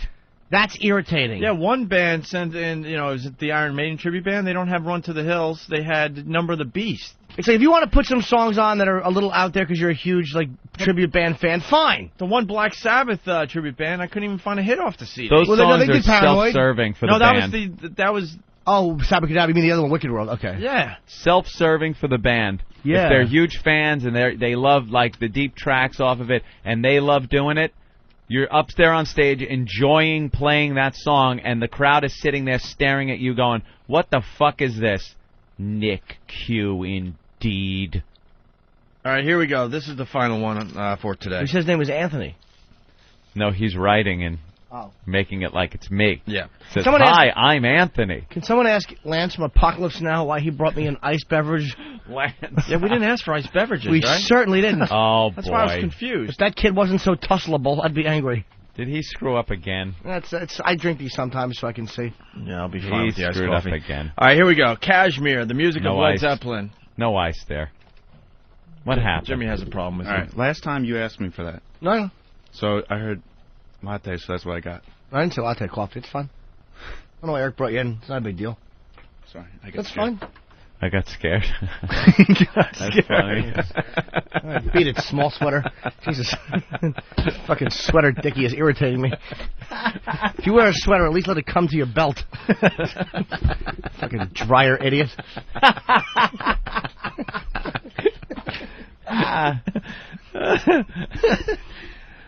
This is one of those shows where we're just going to goof off all morning. I Yeah. can feel it already. Why not? Nonsense. All right. Well, when you do a talk show every day, you're going to have these days where you just want to screw off. Oh, off the subject one. I'm Why don't driving. we take the show outside? Why don't we just do the rest of the show from the sidewalk? So I'm coming home last night, and I honestly looked into the car next to me, and there was a guy who had the Sirius unit, we've been joking about it. The fucking thing was huge. I tried to get a picture of it, but the guy drove away before I could snap it. Yeah. It was monstrous. It's hysterical. You pull beside a vehicle and see that Sirius unit up on someone's dashboard or It's stuck to awful. the windshield. It is so big, and it just obscures your view as you're driving. Dude, I saw it from another car at night. Yeah. I was on the West Side Highway. There's a guy and a chick. And what draws my attention is not the chick, but that fucking NASA thing on the dashboard. I almost got a picture of it. I think it The was funny. glow in the inside of their car coming off the thing. No, it was actually off. I finally got rid of mine because, the fine folks at the little doggy company, when they wanted us so bad that they gave Aunt and I free subscriptions there. Yep. Well, they finally got rid of my free They've subscription. canceled the subscription. I Well, it guess just ran out, probably, right? I didn't even check. I finally decided to check it, so they turned it off. Who knows? They could have turned it off 6 months ago, so I had to finally remove this huge unit from my dashboard, messed up my whole fucking car. There's screw holes in your dashboard now, right? Well, they glued it. They had to glue a metal plate Great. on my dashboard, and then the unit sat up from there. I had to get big hats. Like, I had to get a sombrero to cover this thing. Sombrero. That was my security so somebody doesn't break into the car thinking it's something really cool. Yeah. So I had a huge, sombrero type hat covering the damn thing. So I finally ripped the whole thing out. My car is so fucked. Yeah, you need something new. They glued it with this whatever glue they use and the metal plate on the dashboard. It was sitting up high with this big screwy thing. Yeah, they screwed two big screws into the plastic console of my Pathfinder. Oh. Just screws. Zzz, zzz. I don't want screws in... Screws! All right. Kashmir, the music of Led Zeppelin, the immigrant song. This is very brave to attempt. Yes. I like it. Uh-oh, hold on.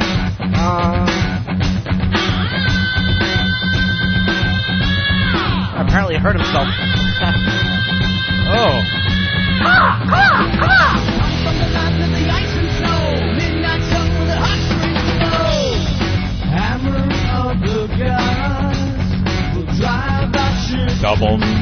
Double vocals. Punch it up a little bit.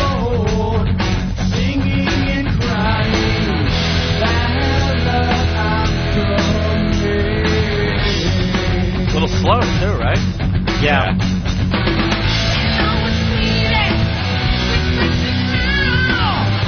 You're right, doubles. Which means live it would be even worse. Wow.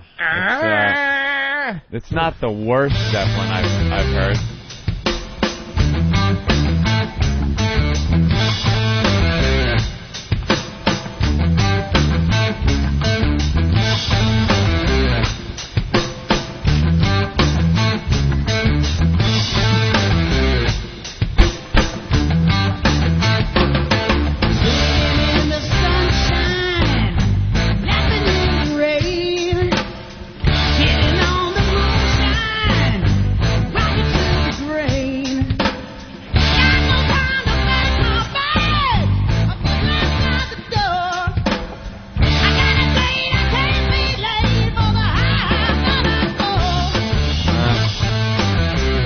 Like Kip Winger singing Zeppelin or I was gonna something. say, it sounds like an 80s hair band, right? Yeah. All right, well, that's a no, too. There you go. Send in your tribute bands. We'll do this again down the road. Yeah. And eventually we'll get some kind of competition going. Yeah. Yeah, we want to go somewhere and have them play live and do that whole thing. Maybe a venue. But it will be hard to set up all those bands, like all those like drums and guitars. I don't know why I had to specify what a band consists of, but... They know how to do that. Yeah, we'll figure something out. I'm scared. Oh, I just missed this accident this morning. Here's the wreck of the day. Wow. It's the Long Island Expressway. Looks like a van was going toward the city, going westbound, and it hit the divider, jumped right over it, and smashed into a tractor trailer in the eastbound lane. Is he dead, the guy? Yikes. I don't know, they took 3 people out of it. The van was just destroyed. 3 people out of the van. Alive or dead? I just took them out. I don't know. What was I with him? What do you want from me? I thought maybe you talked to him. That's all I heard. But I got in and saw that on the traffic report. It was like, whew, just missed it. Because I get stuck behind that traffic. You're doing the show. It's the Opie, Jimmy, and Anthony on the phone, really pissed off show. That would be a great show, though. Mm-hmm. Do you have in your navigation system, Pugs had this navigation system where you're driving, and it has like a map of where you are now? It's phenomenal. Yeah, I got that. It just kind of pops map. up. Here's a little infinity. It's a whole thing. It's a screen on my dash, and it's a map of the whole area. You could zoom in, zoom out. It shows where you are, so it shows what road you're on. I use it all the time, even if I'm not doing one of the navigation things that are programmed in. If I see traffic coming up, I look at the map. I see I could make a right here and go around this whole thing, and then you follow that map around. Yeah, it's great. It's the future, Jimmy. You ought to get one of those. Saturn doesn't have that? Not in the model I have. No? I mean, they do actually. It's like a fold-up map, and they say open this and look. Doesn't point out where you are or anything on there? Well, there was a shortcuts book I had, which is so obsolete now, years ago, by that Traffic Sam guy. Who he quoted the phrase gridlock? Oh, really? Gridlock Sam, his name is. He did traffic for someone. In the newspaper, right? Yeah, but he had a seen it. book called Shortcuts, which I actually used and saved myself a lot of time many times. Really? Yes, book of shortcuts. Book of shortcuts. Are you kidding? Swear to God. What, would all of a sudden you be in traffic and go thumbing through a book? Looking for a shortcut? What I would do is I would pretty much go like routes, like places where I typically hit traffic, like, I'm not going to say where, just so no one else knows. I would use little shortcuts. I would read the book. Oh, yeah, I could go this way and try that. I got lost a few times. You know what I used to use it when I'd go from Jersey to Brooklyn, and I'd have to jump off the awful Staten Island Expressway. Yeah, it's horrible. They would show you back roads on along Richmond or wherever, just how to kind of go parallel with it and get to the Verrazano without hitting the Staten Island Expressway. Without being on the always clogged Staten Island. And you'd hit a little traffic, but you'd save yourself a bevy of time. Yeah. Yeah. A bevy? Bevy. Nice. Bevy. Well, XM, I know, is coming out with that whole traffic thing, too, where they're going to have in their unit. Well, it's going to be something where you not only know where you are like a navigation system, but it updates with traffic reports, and you'll see on your map where traffic areas are, and it'll show you how to bypass those. Now, is it going to be... Oh, it's going to be a brand new unit, though. It's not going to be able to show on this unit, right? Hey, what am I, a tech guy? Oh, no, no. I just heard this. Can I be a talk to Eric Logan? No, I would like to sit down in a nice long meeting with Elo and discuss this whole thing. I would, too. But I'm terribly busy playing video games and poker and whatnot. There's a new line of Eric Logan wigs coming out. Are there? Yep. You know, that's his hair. I know. Doesn't wear a wig or anything. No, he doesn't wear a wig. Yeah. Should, but he doesn't. Anything would be an improvement. Maybe the Juan Epstein wig would be nice. All right, we're going to take another break and regroup. And then we'll get into Only a half hour we talked. It's okay. We're going to take another break. That's what we do. We did an hour and a half, then we do 20 minutes. We do what we want. You're right, Up. Good point. And then we got to talk about the drunk pilot and the... flying's easy. The ice cream pervs can't work the ice cream trucks anymore. Damn it. And the transsexual that was a guy who's now a chick, and she's... A cop. He. She's a cop. I don't call these things she. Well, that's because you're mean-spirited.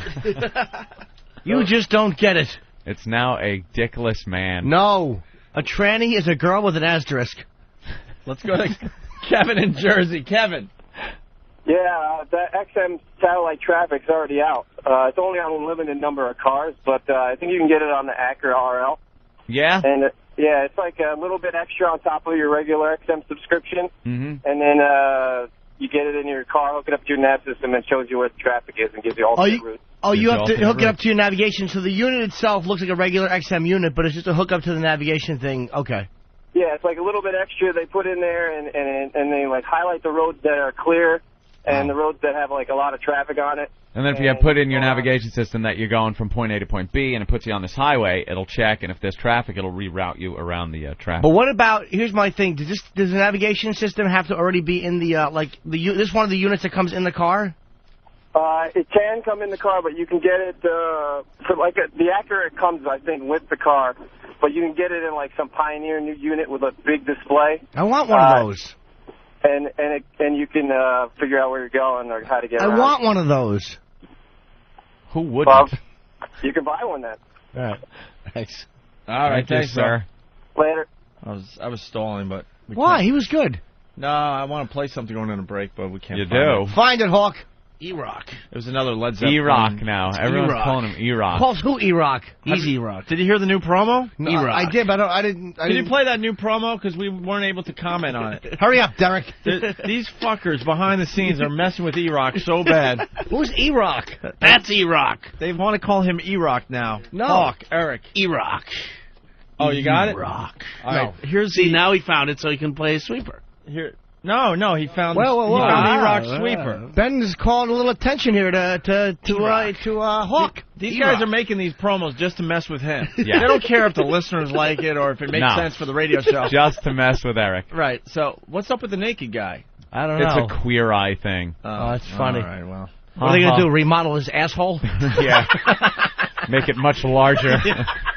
Yeah, wait, this needs room for at least 2 fists and a watch. Thanks, Gay guys. Pride weekend in New York. It is? Yeah. Right. And Billy Graham's in town. How ironic.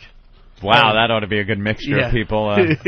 When is Billy's boat ride? Let me give him a quick plug, because I do love Billy Mack. Jesus. I have to give him a plug. I love Billy Mack. When is this boat ride? It's on there. Well, could you have had smaller font? What the fuck is this for? He prints it out tiny. It's on... All right, you figure that out. Hold on. All right. Hey, Big Cock, find that. We got 3 things going on at the same time. I know we're just goofing off today. It's Friday. Friday. It's Friday? Friday morning at 6:45. Today was Friday. The best part about this is the boat cruise takes right off where Billy Graham's going to be. This Dykes boat cruise that Billy's got. Divas, Dames, and Dykes.com. Does he have any reservations for it? I think it's almost sold out. All right, well, bring your partner. This 3rd floor is going to double as a hospice. So there can be dancing, drinking, and grieving. Jimmy's like stumbling through his bed. Still going with it. All right, listen, we got the promo. Here's the E-Rock promo. They made this just to mess with him, like I said. It has nothing to do with... SS Sarcoma. Here we go. Hit that. The ship went sail. Unpredictable, unleashed, unruly, unwashed, unkempt. I stink. Next thing I knew, I had my pants down around my knees and my shirt pulled up to my armpits. Shut up! No, who cares? I can't believe it fell for that again. Damn you, Hawk. That's funny. Let's just make an E-Rock promo. E-Rock. Oh, that's great. But I am E-Rock. E-Rock, huh? Do you like E-Rock? It's not bad. That's good that 4 of us heard it. How about the rest of the country? A little too cool. Pedophile beard. Not bad. It's better than Sex Bagel. That's true. Yeah, but you went with Sex Bagel for many years. That was the worst name Sex Bagel, ever. Eric. Just you like to have sex Hawk. with bagels. Jesus. Yeah. Cream cheese on it through the hole. That's not the one. Sorry. We can't find that it. That one almost bombed, but then Ben added it into the hole, and it just kind of just made it disgusting enough to be enjoyable. Tell him, Fred. Tell him, Fred. Can I explain the bit that would have killed, but we can't find one of our classic O&A bits? Just talk us through it. I'm sure it'll be just All right, as I was good. going to say, hey, guys, we have another tribute band, another Led Zeppelin tribute band, and I was going to hit play, and it was going to be the Terry Schiavo singing To the Immigrant Song. That's my gag. Nothing's better than when somebody's sitting in this studio and says something, and you lean over and just do that in their face. It's awful. That could be the most uncomfortable oh thing. my God, I can't even look. Yeah. It's just such a mockery. Because it's not just the sound, people. If you were in here and saw the face Opie makes when he does it, it's just this condescending, like, that sucked, and I'm laughing at you. A lot of times I'll just stare right at him and do it, too. Yeah. Yeah, And no he problem. holds the mic really Hold the aggressively. mics and lean into them. A two-handed aggressive mic hold.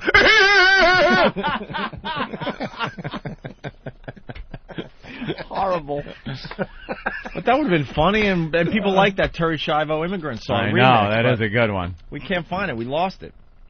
Oh, well. We'll do it when we come back. How about that? I mean, there's no need to surprise people. We're not going to find it. Why not? I think if you want it, somebody will get to it. We're not going to find it. Shuffling through those. Yeah, what do you? How do we not have that labeled properly? I don't know what kind of system he has. He takes 4 out, looks, sees that it's not in there, then puts a rubber band around 4 of them, puts it back. Maybe you could do this more expeditiously and stop re-rubber banding them. He's like fucking re-rubber banding them. Why don't you just change the font while we're here waiting on the air? I don't know what his system is. One day we're going to have to get into his OCD problems. I know. Come on, Hawk Rock. Is he a mess? It's E-Rock. Oh. All right, here we go. E-Hawk. As we go to break, Howard Stern talking about XM satellite radio. Ooh. If you're planning a road trip this weekend, it's time to take XM satellite radio along for the ride. XM gives you 100% commercial-free music. It's the ultimate playlist with channels for album rock, alternative, heavy metal, hip-hop, unsigned bands, blues, jazz. There's an XM channel for everyone in the family, including the biggest names in news, sports, talk, and comedy. All in digital quality sound for less than $10 a month. No wonder it's the most listened to satellite radio service. The XM Roadie from Delphi can turn any radio into an XM radio. It's the smallest satellite radio ever, so it looks great on your dashboard. Plus, for a limited time, you'll also get a free home kit, so you can connect XM to any home stereo. XM makes a great graduation or Father's Day gift. Check it out. Electronic stores, including Best Buy and Circuit City. Beyond AM, beyond FM, it's XM satellite radio. Hey, what's that? Well, you've never seen it before? Looks like a rock. New from Sedentary Toys and the Opie and Anthony Show. Oh, it's so shiny. It's got corners. It's the cool new toy that has everyone jumping for joy. O&A Party Rock! It's not just any rock. It's the O&A Party Rock. The O&A Party Rock is incredibly versatile. You can chuck it, you can fuck it, you can drop it in a bucket. You can race it, you can chase it, you can yell right in its face. It's the bestest friend you'll ever have. O&A Party Rock! Why is it wearing a party hat? Every Party Rock comes dressed in a colorful party hat and party blower, making it the centerpiece of any party. Now with shiny red dancing shoes. Not only that, the O&A Party Rock is It's a fucking rock, you dildo. Are you breathing? Sure. Are you breathing? Now, wake up. Are you alive? Will you listen to me? I'm gonna talk about the freakies. Now, someone is gonna die. Will you listen to me? Listen to me, die. Listen to me, die. Say, wake up. Are you alive? Will you listen to me? I'm gonna talk about the freakies. Now, someone is gonna die. Will you listen to me? Listen to me, die. Listen to me, die. Say, are you breathing? Even correct. I need a copy. I need some Raisin Bran Crunch in that little thing. You know what I like. With All skim wrinkled milk. now. Thanks. You guys suck. Lucky I don't rip it up and throw it at him. What's wrong, Anthony? Someone wants the picture of Opie and Anthony signed, and I sign it, pass it to Opie, and it's like, oh, you sign this? And then just, I don't know what you did to it. I've seen you autograph billions of items, and you'd make the big O, and then you do the line, and then you do a sweeping P, and then the IE goes kind of underneath the P awning. Well, the E with the 3 lines, right? The top one always has to be separated, kind of disconnected from or the it's other not two. An official autograph. Yeah, it says "Rock On!" exclamation point. And I don't know what you just did, but I saw you scribble on this dot and I. But I think I saw you cross a T, and I know Opie doesn't. I don't know what you did. And then Jimmy took it. I poked the hole right in the thing. And then Jimmy took it and just scribbled on it, like scribbled out someone's face. Across both of your faces. Crinkled it up and threw it. You guys are horrible. That's right, mail that out. No, it's when they stop asking. That's when I'll worry. That's when there's a problem. Not when they ask for autographs. Oh. It's not a problem. What's that from? I don't know. All right, we should do it again. Why don't we get another publicity photo to sign, Eric? Yeah, get another one, Hawk. It's a very. I guess we got a brand new publicity photo that's going to be out there soon. Soon. One we finally like. It includes Little Jimmy in it. Little Jimmy, Ooh. yes. So Jimmy has a place to sign, finally. I always like signing the soundboard. I know. I didn't mind that. Hey, so many Jimmy, people are like, why isn't idiot. Jimmy in these photos? And we always would be like, well. It's not font size when you're referring to text. It's point size, you cum drinker. Is that... Wait, text? The size of the font. Well, font is the style of writing, of letter. So okay. I guess the font size, while not completely incorrect. Anthony, you got to sign first because you're on the left side. I'll sign nice. Be nice. I do the A, T, perfect. H, that, and then I do a little squiggly thing down my Y for Very some nice. reason. All right. I've taken to do that over the course of the years. Let me sign this right here. He's got the pen. That's not even close. So what does that say? Hold that up so I could look. It looks like it says, That's how I sign now. That's the new autograph. It's retard writing. It'll make the old autographs valuable now, because that's now how I sign. Jimmy just signed across Opie's face. It's Jimmy like a mongoloid wrote it. That's terrible. There you go. That one's a little better. That's fine. A little crinkly. I used to love that. When they would ask me to sign something, I would just write Jim on Ant's face and Norton on Opie's face, and I know a lot of people went home with just ruined photos. The best one ever, and I felt bad, because it made everyone else laugh. Up in Boston. Yeah, the female. Yep. Where she kept saying her name, and you would write a different name. And always. And then she finally just said, just keep your fucking picture, and she threw it down the table and walked out. I'm like, this is great. Is that the one I ripped up? This is how we treat our fans. Are you kidding me? I ripped up one, and then we laughed it off, and I threw water on our next one. There was one that she that was the out. one with the water, yeah. She stormed out all pissed off. What's that for? What? Why would we redo it? Why do we have to redo it? Redoing it. That's it says for an important client. Oh, all right. Who's the important client, Ben? I didn't know that. Give it to Ope. Give me that one. How important is this client? Yeah, how important? That's a good. Anthony would definitely like the client. It's very important. Are they important to you or to XM? What are they?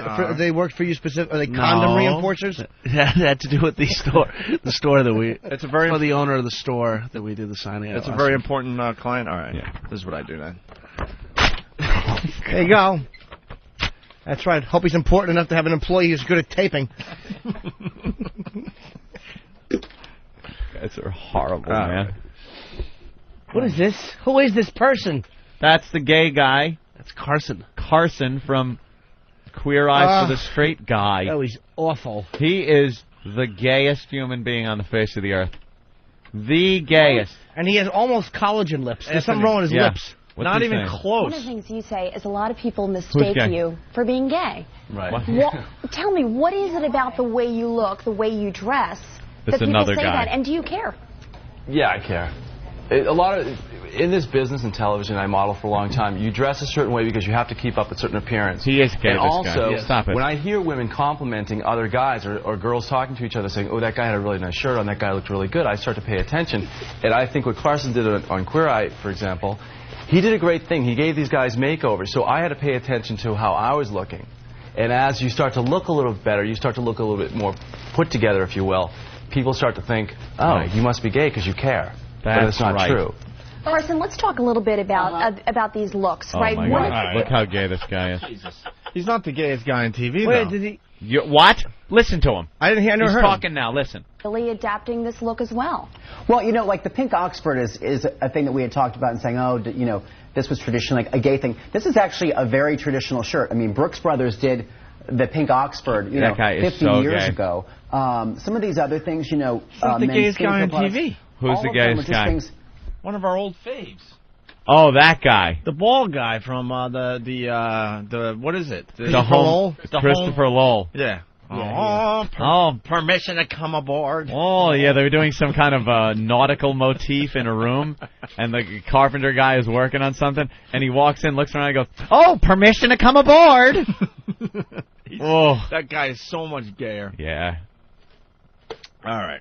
What do you guys want to do here? Oh, we got to sign this thing. Jeez. Queer Eye from the Straight Guy must be fun to get a makeover by those guys. Oh, bunch of fags come to your house and redo your house and then make you over. And then later on they bring your friends and family and girlfriend back in to see the new look. I'd let them do my apartment, but I wouldn't want them to throw out my framed Kiss poster or any of my other stuff. Oh, they would. Why don't you sign on me? I'll sign on you now. I just wouldn't want them throwing out my Here, sign that so we can move on signed with the show. over me. Why? As long as they don't throw my stuff out, I don't care what they do. You know, that's all that really matters. It's upside down. There you go. That's what an important client gets. There you go. All right. Well, we got the oh, yes. airplane guy. Well, that's a fun little story. Everyone This just goes to show you anyone can fly a plane. Just stop it. Plane crazy joyride. Student busted in Beery night flight. Beery night flight. That's a tough one. Yeah. They're getting really strange with their headlines. Beer-E. Him and two 16-year-olds, I think. A drunken man without a pilot's license stole a small plane in Connecticut and took two pals on a 3-hour joyride early yesterday before somehow landing at a darkened Westchester airport, authorities said. All right, I have a problem right off the bat. Yeah. God, this guy's friends are way too trusting. Yeah. 16 and drunk with this guy? It's not trusting, it's just being 16 and drunk. You do anything. Dude. You're indestructible. Look, I understand, you know, growing up, we did that old sport called drinking and driving. Yeah. With your pals. That's so much fun. But this guy is saying, hey, we're going to steal a plane tonight. And you got to think the friends would say, well, have you ever flown before, or do you have a license? And this guy's like, no, I don't have a license, but don't worry, it'll be okay. I think I got the hang of it.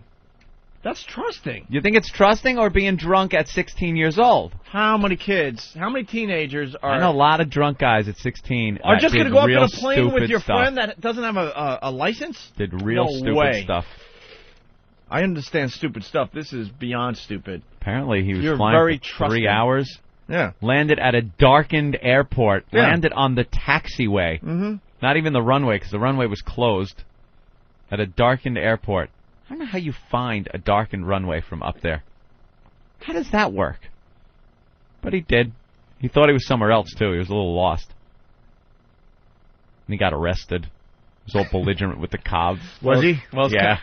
You know, everyone else on TV is playing this as a very serious story. Well, they're and throwing in the security terror issues. threat, yeah. But it's just plain funny. When airport security... Plain funny. That's a good one, Opie. No, I won't do it. When airport security met the 4-seat Cessna at 4:15 a.m. and its doors opened, a significant number of beer cans tumbled out. They're drinking in the plane. They're just drinking and flying. Why not? The dude that was flying the plane, his blood alcohol level was 0.15. That's fucked up. Nearly double the legal limit for driving in New York State. Mm-hmm. His two passengers, both 16, were not identified or charged with the crime. The single-engine plane was nearly out of gas. Oops. When Patricio, who had just 7 hours Patrice O'Neill? Patricio, who had just 7 hours of student... needed a C-130 to lift him off the who had just 7 hours of student flight time, landed at Westchester County Airport. Oh, he had a couple hours of flight time? 7 hours. 7 hours. 7 hours? That's it. Oh, there you go. When he landed, he was able to guide his craft into a small taxiway without lights at the Westchester Airport, which was closed for overnight construction. They turned off the lights at 11 o'clock at night, Anthony. He landed around 4:15. Landed with no lights. He was charged with possession of stolen property and reckless endangerment. No state laws apply to flying while intoxicated, Anthony. So he also was charged with drunken driving while rolling the plane through the airport. Hold on. There's no drunken flying law. No state laws applying to flying while intoxicated, so he also was charged with drunken driving. Because once you're on the ground and driving. You're rolling the plane, now you're driving? Right. So they got him for drunk driving of an airplane. Right. Yeah. Wow. And, a lot of politicians up in arms about airport security because if this guy can just get into a plane and take off, who else can? The terrorists, Opie. They could grab one of these planes and perhaps crash into somebody's backyard shed, take out some shovels. I think they're blowing this thing out of proportion. It's not like the guy had a 767 with him. And I don't think he should go to jail. He should get like a little slap on the wrist because he just showed the incompetence of these. Don't make an example out of him. Just fix the fucking problem. Yeah, there seems to be a little problem at the smaller airports. Stupid assholes we are. But how do you... We've learned nothing. Can someone explain how he stole the plane? I've heard a lot of these... I've heard, I know, but I've heard a lot of these planes just have the keys in them, and they're just sitting there. Yeah, a lot of these guys leave the keys in there. Because it's not one of these things where all of a sudden your plane's going to get stolen, you know what I mean? Everyone knows everybody else. Yeah. They just kind of have their planes ready to go with the keys in them. So this guy might have heisted a key at some point when he was at that airport and kept the key. But yeah, it's just like anything else. You just turn the key, you're off and running. But the friends had to be brave. All right, I'll go up with you. What the hell? I'll admit, that is kind of a ballsy thing to do as a kid, even if you're drunk. Let's go to Todd in D.C. What's up, Todd? Hey, you Owen Wilson, Jeff Goldblum looking sons of bitches. Oh, there you go. Morning, Jimmy. Hi. Hey, this is serious. I agree with Anthony. Back when we were kids, we had a buddy that used to fly Cessna 150s, and he took us up many, many times. Anyway, my buddies actually stole that plane when he wasn't there, and they crashed and died. The only reason that they didn't make the news is because there was a big crash that same day where that guy jumped in the water and, saved that girl in D.C. Yep. That was the same day. But you can actually steal the plane. These knuckleheads did it, and they died. All right. There you go. Thanks, Todd. It was right outside of Falls Church, and they have a monument for it. How about that? How about that is right. When my brother was going for his pilot's license, he was allowed to solo, but not allowed to have passengers in the plane. He was at that point in his flying, and he used to get the Cessna 152, which is really small plane, and pull it around by the fuel tanks and tell my friend Joe Curry, go, just wait here. I'll pull the plane around, and then you jump in. And, yeah, he would pull around. Joe Curry would jump in the passenger side, and he'd take off and fly around with his friend, even though he wasn't rated to have anybody in the plane. How high would he go? What altitude? Yeah, you're cruising around, 3,500, 4,000 feet, cruising around. They used to have a practice. They still do, I guess, a practice area out over, off of Jones Beach, Fire Island, out there over the water is where you basically go to an practice. area if they crash. Yeah, if you crash, you're not taking anyone out. So you go out there and practice your turns and stuff like that, and then come back to the airport and go around the pattern a few times. He'd land, Joe would get out, and then he'd pull the plane back up where it was supposed to be. So there's all kinds of shenanigans going on. Your brother has a pilot's license? With these aircraft. Yeah, not like where he could take passengers up. Is he instrument qualified? He's at the point. No, not instrument yet. Is he flying still? Nah, he hasn't flown in a while. He just saying the other day he wants to get started doing it again. But it's believe me, my brother could do it. That's what killed JFK Jr. He was not instrument qualified, and at night, man, it gets confusing when you can't follow the sight line. People get psyched about it. You're kind of new at it, and if your weekend is coming up and you want to fly, and the weather's not right, you're like, well, I've been waiting all week, and you go up and you take your life in your hands, you know? If it's hazy like it was when JFK Jr. was flying, you can't see your horizon, that's big trouble. A lot of people don't realize. Yeah, and then it's getting dark out. If you can't see the horizon, your body will screw with you where you could be turning and not even know it. Not even know you're turning. You you feel like you're straight, but you're actually turning over, or you're going up or down. You're pitching down. You want to see how bad your equilibrium can be? And I noticed this. I was on the treadmill. I just did this. Like, take your hands off it, close your eyes for a few seconds, and watch how fast you're ready to fall on your dumb face. Yeah. I mean, this is walking, which I've been doing for 36 years. Yeah. And I'm still like, wow, your eyes have to be open. I don't know how blind people do it. I mean, the sidewalks don't move. But, I mean, it really is weird. Like, just in that boom, boom, boom, boom, boom, boom. It doesn't, no matter how automatic it is. When you get off the treadmill and then walk around a little bit and try shutting your eyes then. You'll topple right over. I'd get too dizzy, and... Oh. But if you're not instrument rated, you got it. They always say trust your instruments before you trust your body, because your body will tell you that you're going up, you're going sideways. Always look at your instruments, and you'll know what your plane is doing. When you're underwater, you blow bubbles to see which way is up. That's what you have to do. Whichever way the air bubbles go. There you go. If you're ever disoriented. Bubbles is, of course, your fellow diver who's Absolutely. with you. Well-hung Brazilian fellow. That old Thanks, gag. Bubbles. Thanks, Bubbles. This way up? Thanks. Now I take you up. Guys, good news coming out of Albany. Yeah? Our politicians hard at work on this one. Brand new legislation coming out this morning. Albany. State lawmakers yesterday struck a deal on what they're calling the Mr. Softy Bill. Mr. Softy Bill. They spent a lot of time there in Albany to get this done, so it's a measure. I hate named bills, by the way, like that. Too. I can't stand when they name a bill after somebody. Ooh, or a law. Yeah. After a child or Norton's a person. Law. Yeah. Got to stay away from a schoolyard. What kind of nonsense is that? Norton's Law.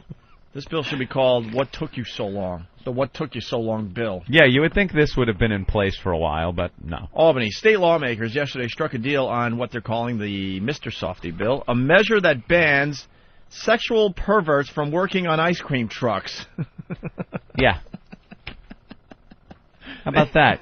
They had to make a law? They had to make a bill. There ought to be some kind of law.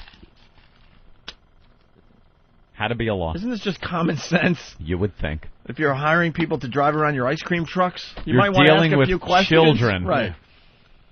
If you show up for work in an ice cream truck and you're wearing swim trunks with the lining taken out, you probably shouldn't be working on the ice cream truck.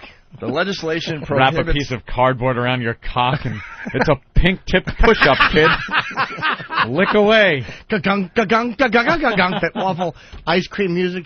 That you just hear every day going through the neighborhoods. Child's tear-stained face against that cold little that little thing that holds all the ice cream, the little freezer. The little garbage thing that looks like a dragon's mouth. They paint it like a dragon. Yeah. The cock comes out of it. Quick, you gotta kiss him to make friends. Jesus, graphic. Put some sprinkles on your pecker. Free samples today, kids. Fat kid grabs it with his chocolatey fingers, and you want to go, not you. Jesus. It's not for you. Hit that blonde kid. You know, the one with the nice part that I like. The legislation prohibits any sex offender required to register with the state under Megan's Law from working on the trucks. It's amazing they even had to waste the time on this. Yeah, because that's pretty much an occupation where you're dealing with kids.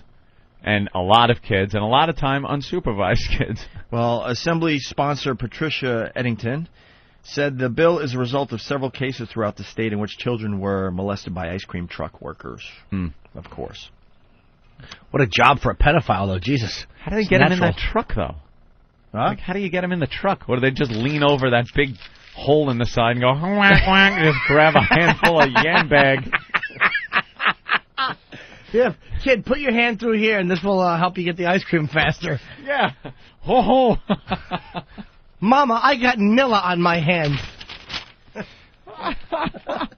And finally, he's a she-cop. NYPD's first transsexual is another J-Lo? No, do it live, dude. Oh, in here? Yeah, why not? Okay, I got to pee first. I want to come back to the call. But no, Opie. But what? Where are you going? I have to tinkle. Well, we want you to do it on. Do you want me to tinkle live? No, not that. Well, I'll be right back. I gotta pee. But hey, wait a sec. Even better. Hang on. Yes. That is killer, man. What is it? Is this true? It's completely confirmed, and everyone's so excited. How did Well, someone has to explain. They're just handing this to us. Travis, you want in on this? It's instant feedback. You know our instant feedback. It's a great little tool for the show. People are able to comment on things going on during the show without having to get through on the phone. And we read them here, and sometimes we read them on the air. They're very funny. Sometimes they're just comments to us saying they love the show, they hate the show. Sometimes they request bits, is what they do. And I was handed the O&A Show Live feedback form. Now, this is a printout of what people who go to instant feedback have to fill out. First name, last name, email address, from, and then the message. A max to 250 characters, and then send it. Boink. Well, this is from Joey, last name Gay, email address shitdick@AOL.com, from, and it says whackbag.com. And then it says, I like that Led Zeppelin tribute with Robert Kelly singing lead. Play the Rob Kelly remix with Zeppelin.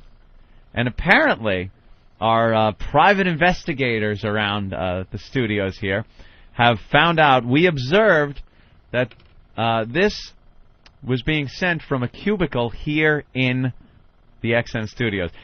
It's coming from inside the studio. And by observing, they have found that it was indeed Harry T., the new intern, requesting his own material. Well, trying to request his own shit under an assumed name. While he's interning. What are you while you're interning, you're requesting your own stuff. Now, is this... Yeah. Oh, no, I'm this competent. is true. You're fessing up. Yeah, it was more because towards the end someone else threw one in. Oh, you played the other Zeppelin one. I was like, let me see if we can play that one. No, someone else didn't write it. And, no, they played another Zeppelin one. Some other, or you're requesting your own material to be played. No, yeah. We enjoyed it, thought it was really good. Apparently it hasn't been played enough for Harry. Well, couldn't you have just walked in here with your terry cloth shirt and requested it? Couldn't you have just asked us? I felt like the bit was done, so I just throw it in there just to toss it in. I also wanted to see if anyone could find out, too. Shut up, stupid. You didn't want to see if anyone could find out. You did not. Really? That's why this kid flew the plane? I was just testing security. Just seeing what the hell, the beers and everything didn't matter. But wow. Wow. That you know what, that kind of... I'm getting a douche reeks chill. Of desperation a little bit. Douche chill. It does reek of desperation a bit. I don't deny that. We complimented you on it. It was very funny. But, you know, I don't think you can just rest on that. No, I know. I don't expect to, but I thought I'd just try it. I just think you kind of tossed it in there hoping we would play it and then go, oh, and by the way, that was done by Harry. Oh, yeah, there's intern. no denying that. And then Harry, great job and stuff. So you're not even denying any of that? No.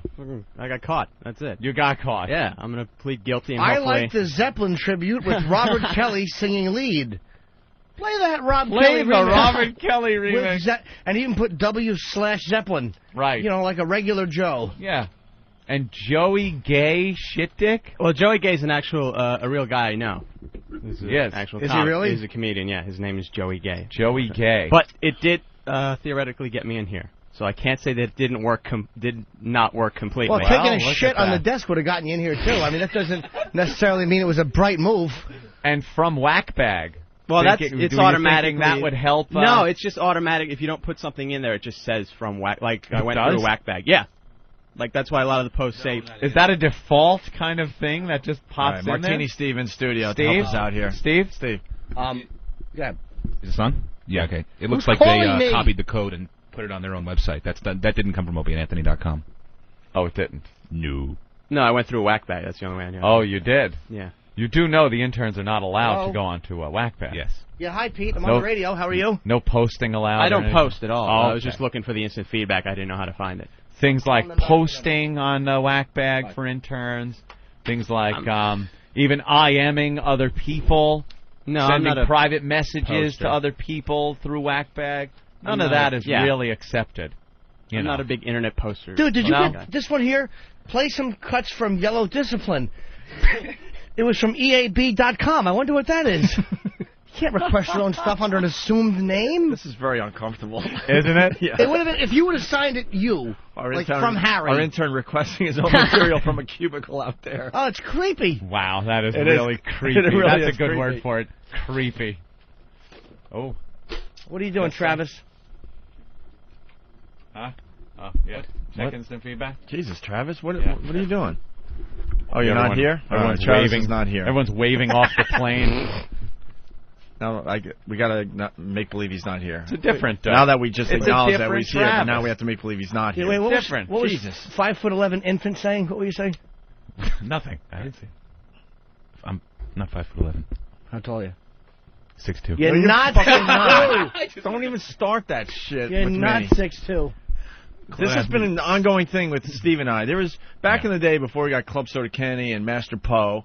You know, Anthony and I were doing this popular radio show, and we felt like we needed security at times. And Martini Steve was doing production and stuff. And before his stomach stapling, he was what, 400 pounds? 400 pounds, yeah. 400 pounds, and he looked like he was 6'2", 6'3". Okay. Yeah. Well, he gets the stomach staple surgery, and he loses 150 pounds, something like that. He's down under 3, way under 3. Yeah, 270. And he also decided to stop wearing his platform shoes, Anthony, that made him 6'2". Mm-hmm. The guy's not even taller than me. Well, I'm a little bit taller than you. Back in the day, we felt like we were being protected by this monster. It turns out you were wearing platform shoes that gave you 3 inches. Well, I used to wear... no one would screw with him. Yeah, I wouldn't exactly consider myself meek at the moment. I mean... Do you think you could kick Steve's ass? No, of course not. Yeah, exactly. But it's all about looking intimidating.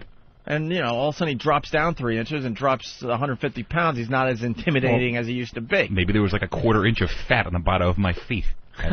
Fat feet. Yeah. But But for many years, I'm just assuming that Steve was that much taller than me. And one day we're walking on the sidewalk. I'm like, what the fuck? You're as tall as I am. I just can't believe how offended you are.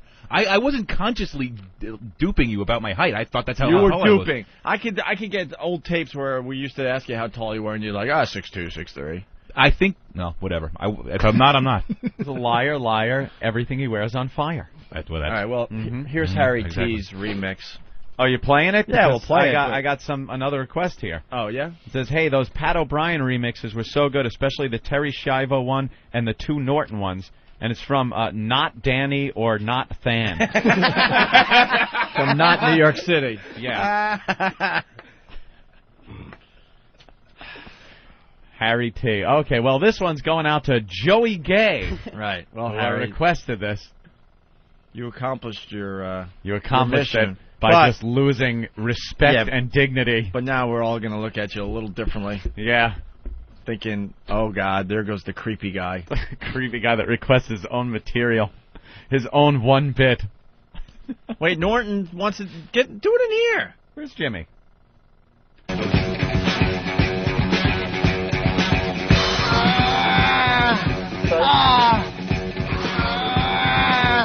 I broke my knee, man! Fuck! I broke my knee, man! I broke my fucking knee, dude! I broke it, dude. I felt the crack. Fuck. I broke my leg. I broke it.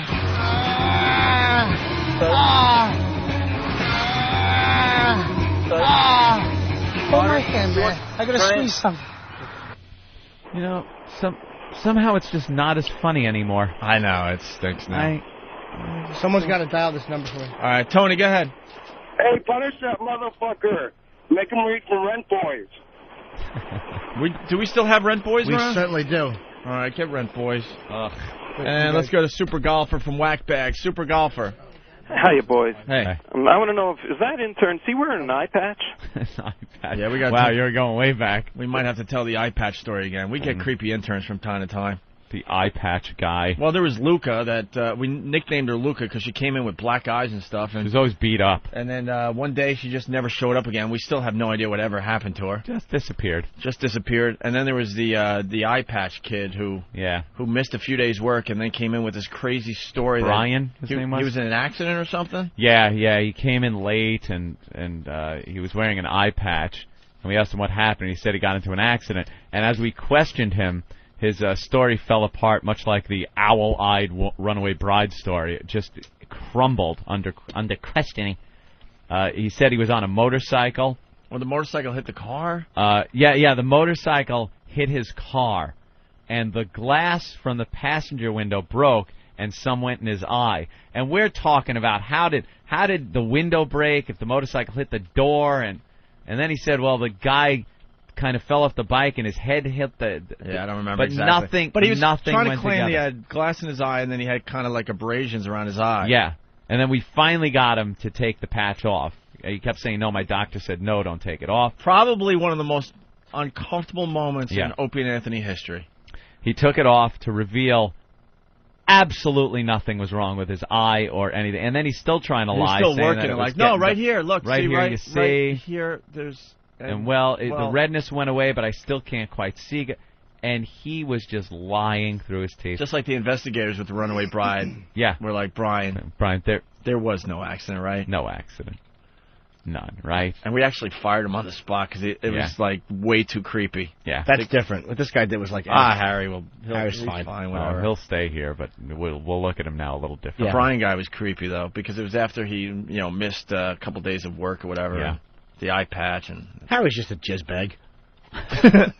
Are you gonna do that interview now? We have them on the phone or what? What do you got? This is the Arrow in. I have to go. I'm late. I'm supposed to go 9:30. The Arrow. Because they probably come off the air at 10. Yeah, in DC. We'll just listen in. Is that them? Are they on? Mm-hmm. Huh? Why are they saying what? What? What? Hello. But who the? What's going on? But where? And then But what happened? Not yet. Well, He's on the phone with him. Ben's on the phone with him. Oh, Ben's on the phone talking. Yeah. Ben's doing an interview. Well, my hog is quite huge. Yes. Frankly, thank you for asking. Jim's at the State Theater, and my hog is appearing at the. That's great. Oh, he's coming back in? I think we got Ben. All right, what's the problem? Uh-oh, you might have missed your up. Off the air. They won't do it on there. Why? It's an infinity station. So? So what? We're just listening. We're not going to talk. No. They won't give us permission to do it. Oh. We're not going to listen to them. We're just going to listen to him, a one-way conversation. Oh, you're going to do it on your cell phone? Yeah, do the cell phone. You can do it on a cell phone. You can't do it. Do it on your cell. Yeah, just call him on your cell. We'll do that. All right. Won't allow it. Infinity won't allow it. No. The intern's name was Brian, by the way. I don't know. Is that what you were Brian asking? the intern, yeah. Lion Brian. Lion Brian. Brian. That worked out well. All right, well, Jimmy's going to do an interview for a radio station down in D.C. The Arrow. The Arrow. Classic rock. Let's It's hear classic rock that Let's really hear rocks. Jimmy's personality changes. Oh, no, that's what I He love about puts these. on his I'm on a different radio show. No, I'm the exact same guy on both shows. Is that who? No, he's you're doing it? not. Is that who he's doing it with? Listen how nice he is. Hi, this is Jim Norton. I'm doing my phone in. Mm-hmm. How are you? Okay. I'm sorry I'm late. Okay. Stevens and Medley. Okay. They're on their. Are we going to be live on the air?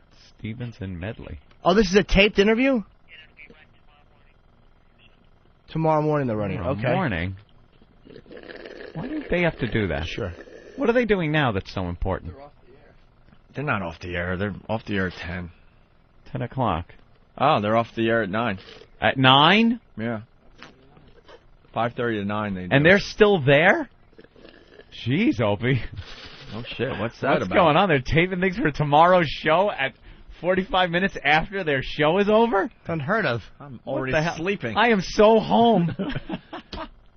We might want to look into this work ethic thing. Yeah. How you doing? Perhaps. Actually do stuff Cool. after the show. I didn't know you guys came off the air at 9. I apologize. I thought it was a 9:30 call. And I'm on the Opie and Anthony program. Shut up. God. I am in the studio. They do have very nice studios. Yes. Listen to him. Fucking hack. Look how Where are you guys in D.C.? All right, cool. I know that this is going to be pre-taped for tomorrow morning, right? All right, cool. Can I say cunt? Is that acceptable? All right. Just get to your plugs. Just get that's all you stupid want to interview do. over with. Firing away at what? I'm not sure what you mean. Okay. State Theater, 703-237-0300. Hey, thanks, guys. Take care. I don't know. No, it's not sold out. It was sold out after the Stellar Leno appearance, but they actually reconfigured and added Speaking seats. of sold out. So come on down. We're going to be giving away some tickets and shirts. Yeah, hack it up. You're the worst. Well, the last Comic Standing thing, they didn't discover anything in my past at all. That whole Megan's Law thing wasn't LOL. No, it was actually a conflict with an MTV contract. I had signed something with MTV, and I would have had to breach a Viacom contract. And you know how Infinity is. They're asking him why he wasn't on the Last Comic Standing. Well, I do a lot of pedophile humor. I don't know how long that would have lasted on NBC, but I mean, so far so good. But I kind of knew I was going to have to leave in Vegas. What's that?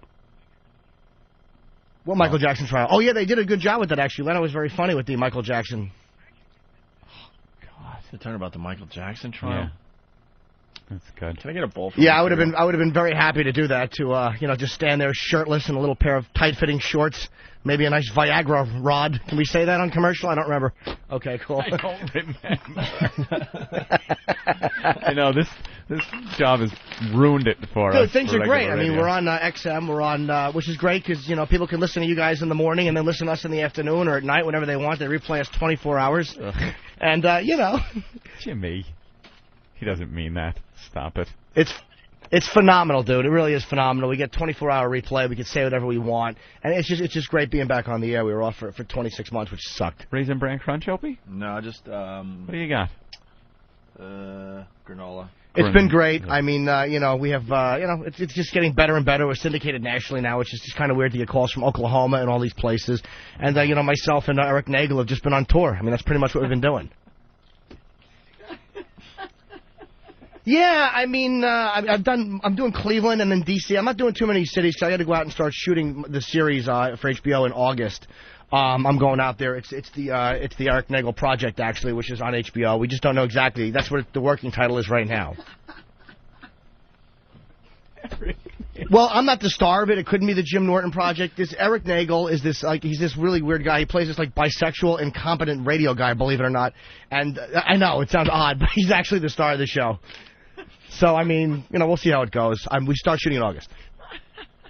We're shooting it in L.A., so I actually have to go out to L.A. for a little while. At Hawk Studios. Yeah, so hopefully it'll be great. Yeah, they're going good. Hey, I appreciate you guys having me on, too. And I don't know how many DC fans, but my opening act is actually Don Geronimo's Breath. So if you guys can make it out for that, yeah. And I'll be closing with a live dog running around the stage, and I'll pet it and love it and not kill it accidentally. Oh, was that a little...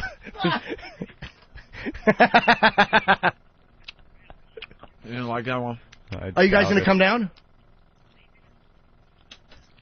Saturday night, yeah, man. Go to Ticketmaster.com or whatever, or call the box office. That's what the whore does best. Yeah. I know, I really am. My friend is telling me that I'm a whore and I should do what the whore does best. 703-237-0300. That's what I do. I'm a plug whore. I really am awful.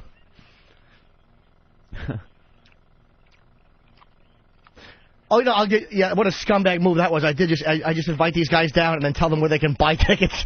I really am a piece of shit. Yeah, hey guys, I'll be happy to give you CDs at cost. I really am vermin. Yeah, come down. We'll make sure we have some tickets for you. Oh, there you go. Wow. And thank you guys for having me on, and I appreciate you being genuine and not cackling every 2 seconds like that fucking Elliot. What's wrong with that guy? He wouldn't... Yeah. Ugh. Are you guys friends with Elliot?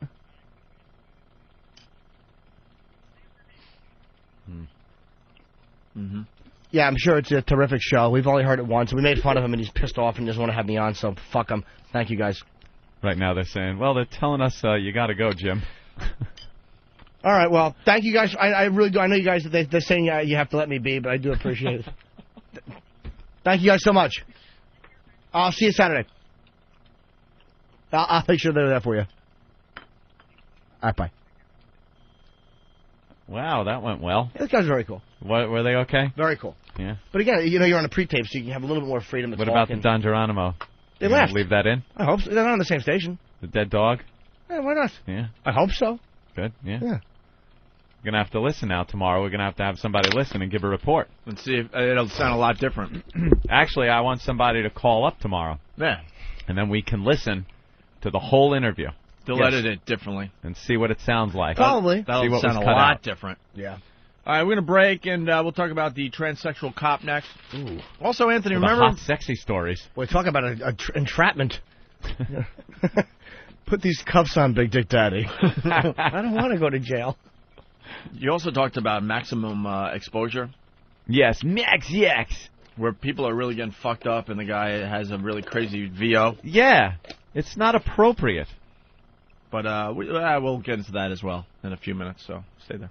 Hi, this is Jay Moore. Hey, this is Chris Jericho. This is Bernie Getz. This is definitely Flavor Flav on your radio. This is Bill Burr, the redheaded white boy from Chappelle's Show. This is Lois Griffin from Family Guy. Hey, this is adult film star and former gubernatorial candidate Mary Carey. This is Jeffrey Ross. Hey, this is Terry Jones here of Monty Python. Hey, what up, y'all? This is Tracy Morgan, a.k.a. Brian Fellows. Hey, this is the Game, Triple H. This is your big baby girl, Patrice O'Neal. How you, sweetie? Hey, it's Colin Quinn. This is Sunset Thomas. Hey, this is Seth Green. Hey, this is Rich Voss from Last Comic Standing, Season 1 and Season 3. Hey, this is Tommy Chong. Hey, this is Larry the Cable Guy. Hey, this is Ozzy Osbourne. And you're listening to Opie and Anthony. So you're smart. You're not dumb, like people think. Wake up, wake up, wake up. Yeah, I'm so tired of waiting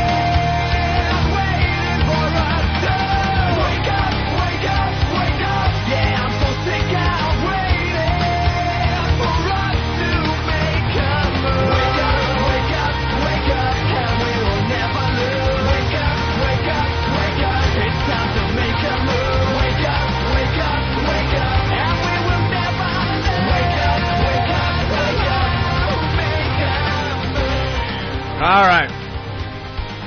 Stop fucking chewing into the microphone. That's got to be the most annoying sound on the planet Earth. It is really bad. People didn't like you eating your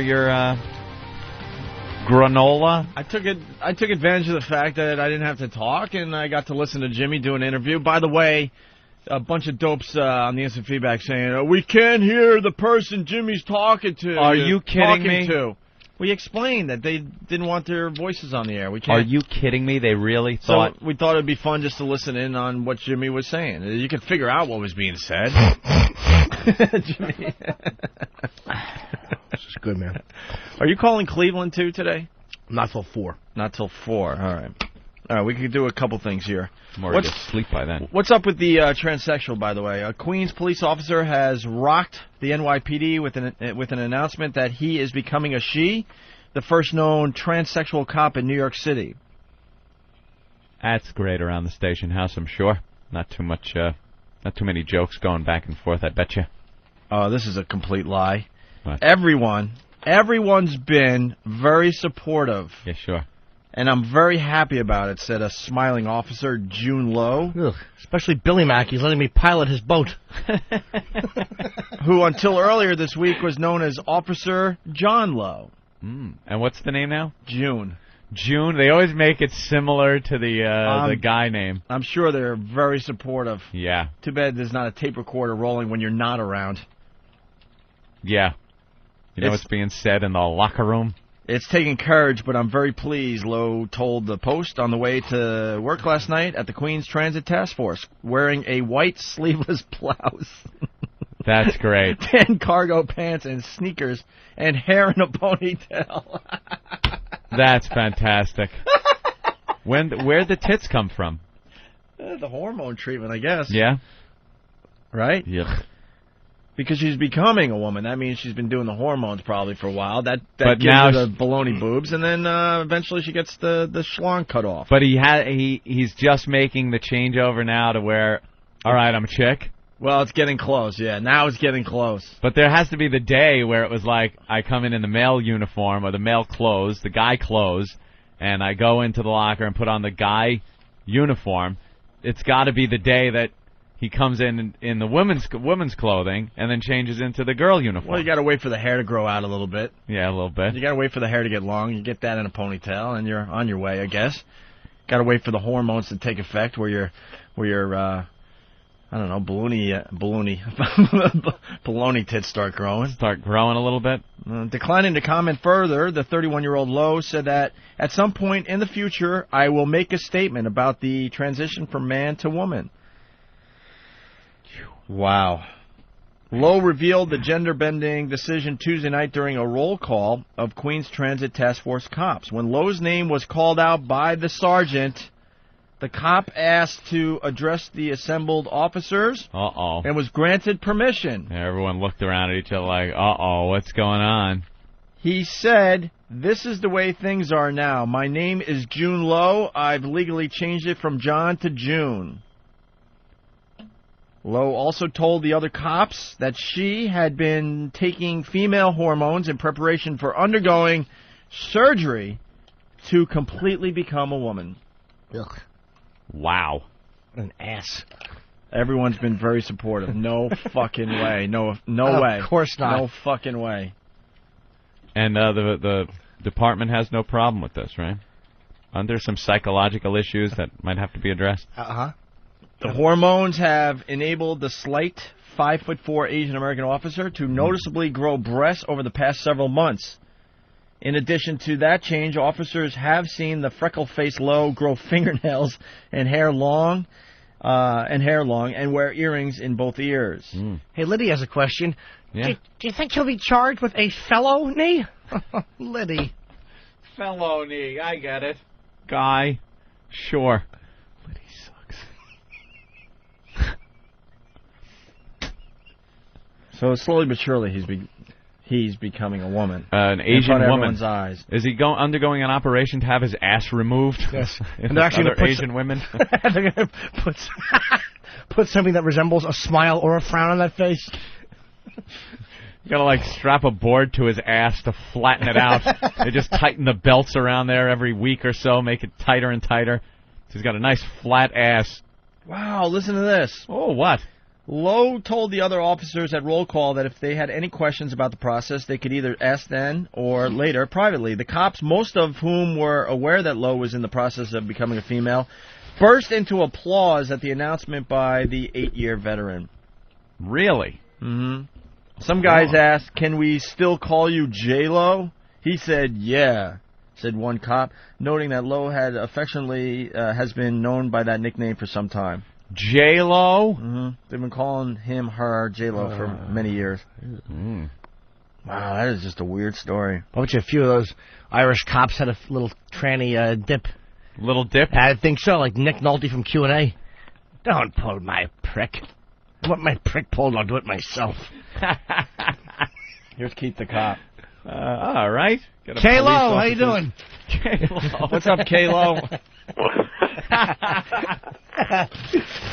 I'm just glad it wasn't my roll call. That's all I got to say. Hey, does this cop ironically enough work in Queens? This cop does ironically work in Queens.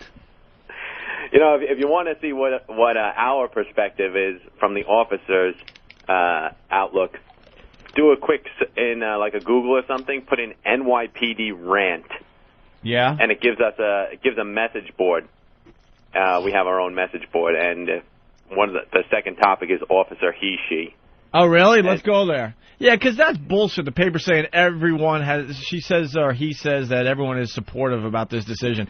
No offense, I love the NYPD, and I've hung out with a lot of you guys. I can't see them being supportive. That's right. No fucking way. And I love trannies, so I'll cover it from that angle. No way. Dude, cops have that gallows humor. They have to be fucking teasing this person constantly. Oh, well, absolutely. I would think so. You know, it's something that... Man, I don't know what I would have done if this guy would have, or this chick would have done that at my roll call. I'd have been like, all right, there you go. Imagine that's your partner. Do you think the partner switched requested a switch? A switch? What? Like, is that some sort of joke? No, I'm dead serious. Like to another partner. Like this is a little too weird. No. I don't know. I tell you, I know some people that work over where she works, and I'm definitely looking to get some stories today. I'm sure. Yeah. And did you get that page? Yeah, I got that page up. Let's see. As the NYPD digs itself deeper into the garbage society is creating, this is what you get. Mark my words, give it a year, this officer will sue for discrimination on some part. Any bets? I wonder how the real women will react when J-Lo is pissing standing up in the women's room. The woman's room. What's that? Hung? What? That's a long post. It says hung, not anymore. I don't know what the name was. Somebody will be hitting that after a club meeting. Well, you know what? That's probably true. Some guy will end up hitting it. Oh. Yeah, the cop's got to be fucking irritated. Now that he's becoming a she will get driven by a boss or get a cushy inside job such as stats. Also on department forms, will it be POM or POF? PO male, PO female. Oh, is that it? Yeah. Police officer tranny. Doesn't this raise some POT? Doesn't this raise some questions though, Keith? Aren't they going to have to interview her now and see where she is psychologically? I would think that they're probably going to send her down for a quick psych services interview. Maybe, Are you comfortable giving a gun to somebody that looks at their own cock and says, "Yuck, this has to be cut off"? It's a little frightening. It's definitely a first. Yeah. I've chased trannies in the street, and they run pretty fast, but other than that, Jimmy, comment? Yeah, well, the shoes they wear tend to be uncomfortable, according to... I chased one of them with a 6'4" black guy. He ran like a gazelle. It took me about 3.5 blocks to catch him. He had 6-inch spiked heels on. How'd you finally catch him? I think he tripped and fell down. Oh, really? I had no chance of catching him. I think he tripped, and then he fell again on his face, again and again and again.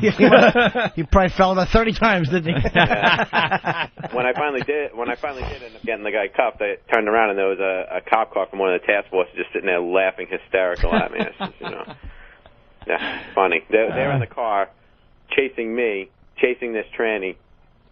A little help? Why didn't they help you? Nah, because they were laughing too hard. I find it funny, They were laughing at you chasing a tranny? Funny's funny. Screw helping them. Let's watch how this turns out. So anyway, yeah, I'm sure as the day goes on, you'll get more and more of these comments. All right. Wait a minute. If you refresh the board, Monster Rain PD has now entered the board. Monster Rain. He's the last person to post on it. Tranny cop equals shit dick. Wow, looks like some Opie and Anthony listeners. Jesus, always ruining it. What is it, NYPD rant? Pest. NYPD rant. Well, go figure. He actually has a post count of 69 already, so he's been around for a little while. Okay. All right. Thank you. Thanks, Keith. I'll be in tomorrow. See you guys later. Good luck with the surgery. Okay. One of these posters brings up a good point. It says, I wonder if on a psych oral exam they asked a male, do you think or ever think of becoming a female, changing your penis to a vagina? If they said yes, if they would fail the psych examination. I would think so, if they had that on there. I guess since it's now acceptable in society to be a freak, you won't fail. But I bet 30 years ago, if you ask a male or female, did they ever think about switching their gender, and they said yes, they'd be thrown out of the building. Penis first. Ha, ha, ha, ha, ha, he says. Wow. It was a matter of time before a freak like this infiltrated the NYPD. The guys laugh at the other guys for having a hairpiece to look good, but they applaud a freak who goes from male to female or vice versa. How sad this country has become. Although, I will say, to play devil's advocate, if it doesn't affect your ability to be a good cop, then technically, hey, look, it's your own personal thing. Do what you want. I mean, if you can still be a good cop and be effective and make arrests. Yeah, all I care about is that he, whatever said, everybody was supportive. I'm like, no way. We know the NYPD. Well, to not your face. Everybody. And it's not just the NYPD. If it was somebody walking around here and decided to get that done, are we going to be supportive? We're going to be laughing our asses off. You think Boston I have cops... an announcement to make. We'll be laughing our asses off, and behind the scenes, it would be so ugly. We'd be That's fighting just the reality of it. The Opie and Antoinette show sounds stupid. guys. It'll just be like the old days. Don't worry about it. What a slut you'd be, though, if you're a guy and turned into a girl. I wish you would. I'd fuck you right before the show. Every day I'd get you to blow me. Every day you're just fucking all the guys that you used to hang out with as a guy. Oh. With an ugly chick with your goatee and hat, I'd still fuck you. You'd look exactly like you do now with tits under that fucking shirt. Just cop a feel, not look me in the face, look up. No, I'd look you right in the eye and just play with your nipple while you're doing a Reagan impression. And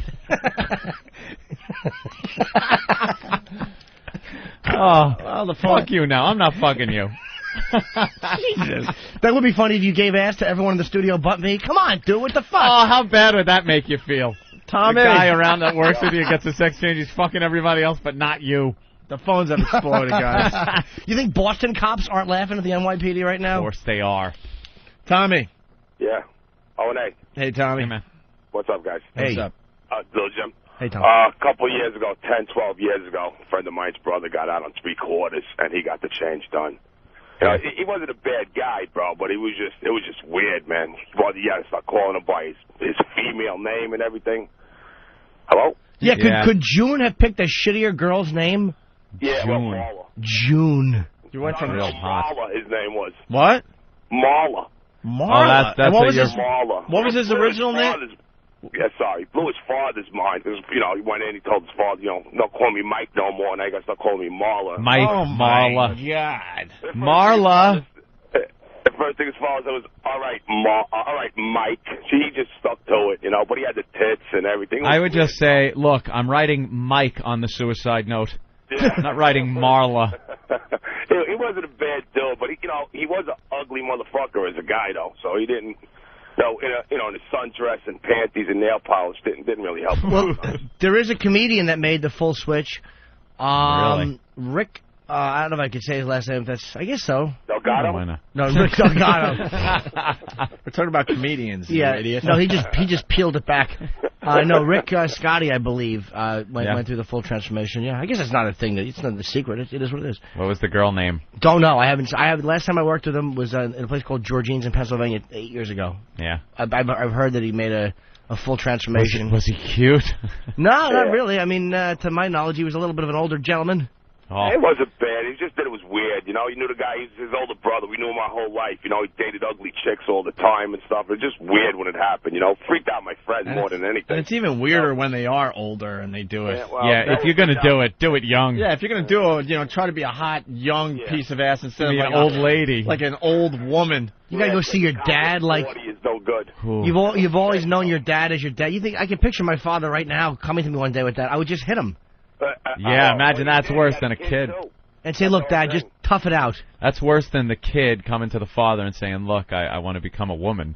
You get the guy that all of a sudden just says to his family, look, I want to be a woman, has the sex change, and now your dad is wearing that old gray wig and has tits and Mrs. Doubtfire. Yeah, Mrs. Doubtfire. Wait, this guy has a kid too? He had a kid, so after the change, he started going to the school to pick up his young daughter as a woman and the dress and everything. You don't know how the kid.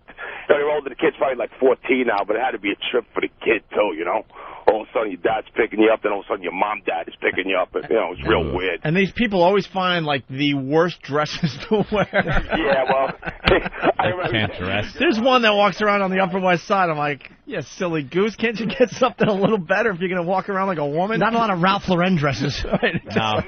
He was next to the girl I was seeing at the time where she got a panties from, and that's a pretty shade of nail polish. It just got real weird. You know, so he's smoking a joint with this guy, and all of a sudden, you want your cock. It was just weird. They all try to put on this girl's voice, too, that just comes off sounding like a guy. Yeah, he never tried that. He still talks with his man's voice and stuff. It just, but he had the big Adams out. He was a short guy. And, bro, he had a cock and a half on him, too. That's what killed me. He was like 5 foot. That's what killed me. Half on him. Tried to lay it on me, but it was just, you just know he had it. Why would you want to lose all that goodness? Did he have it chopped off? Yeah, I said if they do what they say they do, cut it in half and tuck it in, he had to have the deepest cunt around, bro. Foot cock. All right, thank you, Tommy. Punching out, boys. Later. There's so many people calling in. Let's go to... Tommy doesn't mince words. No, Tommy's all right. Let's go to Tony. Go ahead, Tony. Hey, how you doing? 15-year veteran of the NYPD. Hey. This guy's got 3 things going for him already. That's totally negative, all right? First, he's a chick, all right? On the NYPD, we already laughed at that. The second thing, he's a fag. The third thing, he's going to get his dick chopped off. I mean, come on. It's like everything that every fucking cop is going to get. Everything. I mean, I can't see these guys clapping at a roll call. All I can see is them clapping, going downstairs into the locker room, and rolling on the floor, fucking laughing and pissing themselves. Of course. I mean, they're animals. This guy's a fucking animal. How do you fucking stand next to somebody like that and go, oh, you're going to save my life? Yeah, you're going to run into a fucking, into gunfire for me. You want to chop your dick off? Believe me, June Low's going to have her face trapped in a door like Serpico. Oh, Jesus Christ. James, by the way, great job over there. And, guys, listen, I'm going to punch you out. Have a nice day. Bye, mister. Thank you, Tony. Fonzo, listen to this one. Fonzo, go ahead. Hey, Fonzo. I used to be an intern at WBAI. That's the public radio station there in New York. And, it is? Yeah, and the news director at the time was named David Sears, and he was this sort of weird dude, a little effeminate. I left the station, and I checked in months later listening to the news, and all of a sudden the same guy doing the news on the radio is now Andrea Sears. And I Googled him or something, and sure enough, he showed up to work one day as a woman. And is now a woman. And now a chick, right? Yep. Weird guy. Damn. That. All right, punch it out. Has anyone ever been able to pull that off? Let me think. There was a Bond woman that used to be a man. Tula. Remember Tula? And she was in Playboy and all that? Yeah, she was in Playboy. She was actually a Bond woman? Yeah, she was a Bond chick. One of the helicopter pilots in one of the movies. I don't even remember which one. And turned out, yeah, she was a guy at some point. Underwent the operation. There's just something manly about them that you kind of like, no matter how hot they are or anything, you're just like, I assume you can't get rid of the man smell. You got everything else just perfect. You got nice pointy boobies and. Can you deodorize me? And the vag looks, good. You got a great doctor, and you got, but that man smell. The musky man ass. Just not going away. You're not turning that into a chick's bottom. No. I don't know. All right, good luck to you, officer. Well, there's a couple more here. New Jersey, what's up? Bro. Yo. Hey, we're talking to you. Go. Oh, how's it going? Yeah, I had a pediatrician down in South Jersey here. He got the full change, went from Carlos to Carla. Years back, it was a big deal down here, That's too funny. Because he had left, he got a grant from a hospital for some sort of clinic he opened, and then they pulled his grant after the change, so they went and sued him and everything. I'm laughing at the distant fart that I just heard. Yeah, distant. Here's a picture of Tula. All right, thanks, bro. No problem. Who's Tula? Tula used to be a guy. Tula's not that bad. From here. First name, Barry Kenneth Cossie. God, that's awful. And then you could see, like, the implants kind of made the boobies look a little weird. Right there. And then there's Bush. It's a great body, though. Well, No, I mean, I'm not leaning over anymore. Jesus. I've hooked up with a couple of ladies of the evening who were women who I got a weird suspected thing where post-ops, I had a couple that I had sex with that something about it felt wrong. I don't know what it was. Kidding me? No. But you can never tell. It looks real. It looks natural. I would think you'd be able to tell. It's kind of like going to a Chinese restaurant and you get one of those chicken dishes and it looks like chicken, but the taste is just a little off. Something wrong. You can just feel it, even with a condom and everything. You can still feel like something was not. I don't. Maybe it's an instinct. Maybe we have a weird base instinct. Oh my God! What? Yeah. You just talk Something about just it like so. Felt wrong, like the whiskers on your chin. No. I mean, it's just the way you talk about it. Ed and I are looking at each other like we have nothing. You know why? You know why? Anybody, any girl I've ever had sex with, I know is a girl, has been a girl their whole lives. I've never had anyone. Something's just wrong. There's never been an instance where I had to ponder. They could have been a guy at one point. Well, you know what it is, though, dude. Don't forget. I mean, I'm in the trenches. Yes, you So are. I'm walking into a lot of strange apartments. You certainly are. Meeting a lot of gals, and a couple of them. There was one who I contacted who I just talked to and realized this is a post-op, and I didn't do it. But a couple, it was almost like I didn't know what was wrong, and then after. And I could have been wrong, but it's just a weird vibe. It's nothing that you could look at and see. All right. It's something. Let's go to Ziggy in Jersey. Ziggy, what's up? Yeah, how you doing, guys? Good. A couple of years ago, there was this thing in Hoboken. One of the lieutenants or captains went on vacation and came back a female. Just went on vacation. In Hoboken? Yeah, in Hoboken. That was about 5 or 6 years ago. Wow. Did he tell anyone he was doing it? He went on vacation and came back as a female. Didn't came back as a male no more. Moboken. Yeah, in Hoboken. They fired him and did a whole bunch of other stuff. He was throwing the lawsuits against the Hoboken PD. So it was not far from New York, you know? Man, I just don't understand them. Don't comprehend the reasoning and the thinking to do that to yourself. Well, that is something. Let's say hi to Juliana. Juliana, what's up? Mm-hmm. Juliana. Hello? You. Me? Yes. What's your name? Sorry about that. I'm not Juliana. I'm Steve. Oh, you know what? I fucked up. That was He is my on fault. Steve. I'm sorry.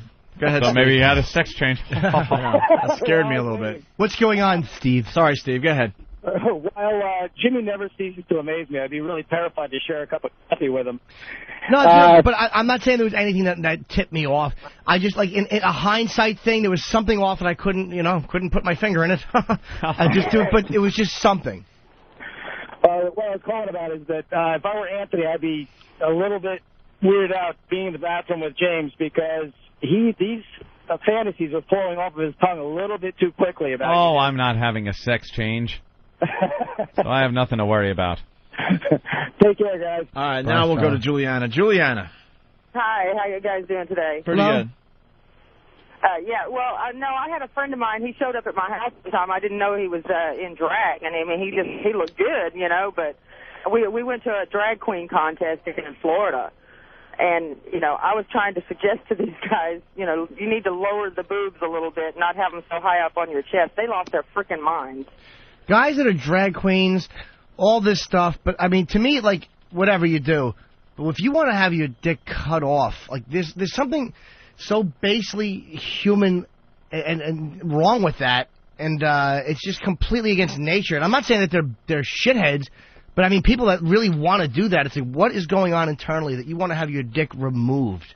There are people that have amputation fetishes where they want to have limbs amputated because they feel like the left leg or the right arm is wrong. It doesn't belong there. It has to be removed. And there are guys that will actively seek someone to remove a healthy limb, and they want it gone forever. It's like maybe it's the same type of a thing. So instead of saying that it's an absolutely acceptable thing, maybe there's a sickness there. I don't know, but, you know, it just doesn't seem normal to want your dick removed. All right, Tim, what's up? How you doing, guys? Hey. When I was in college, we had a tranny working down the street at the Cumberland What Bar. college? Roger Williams University.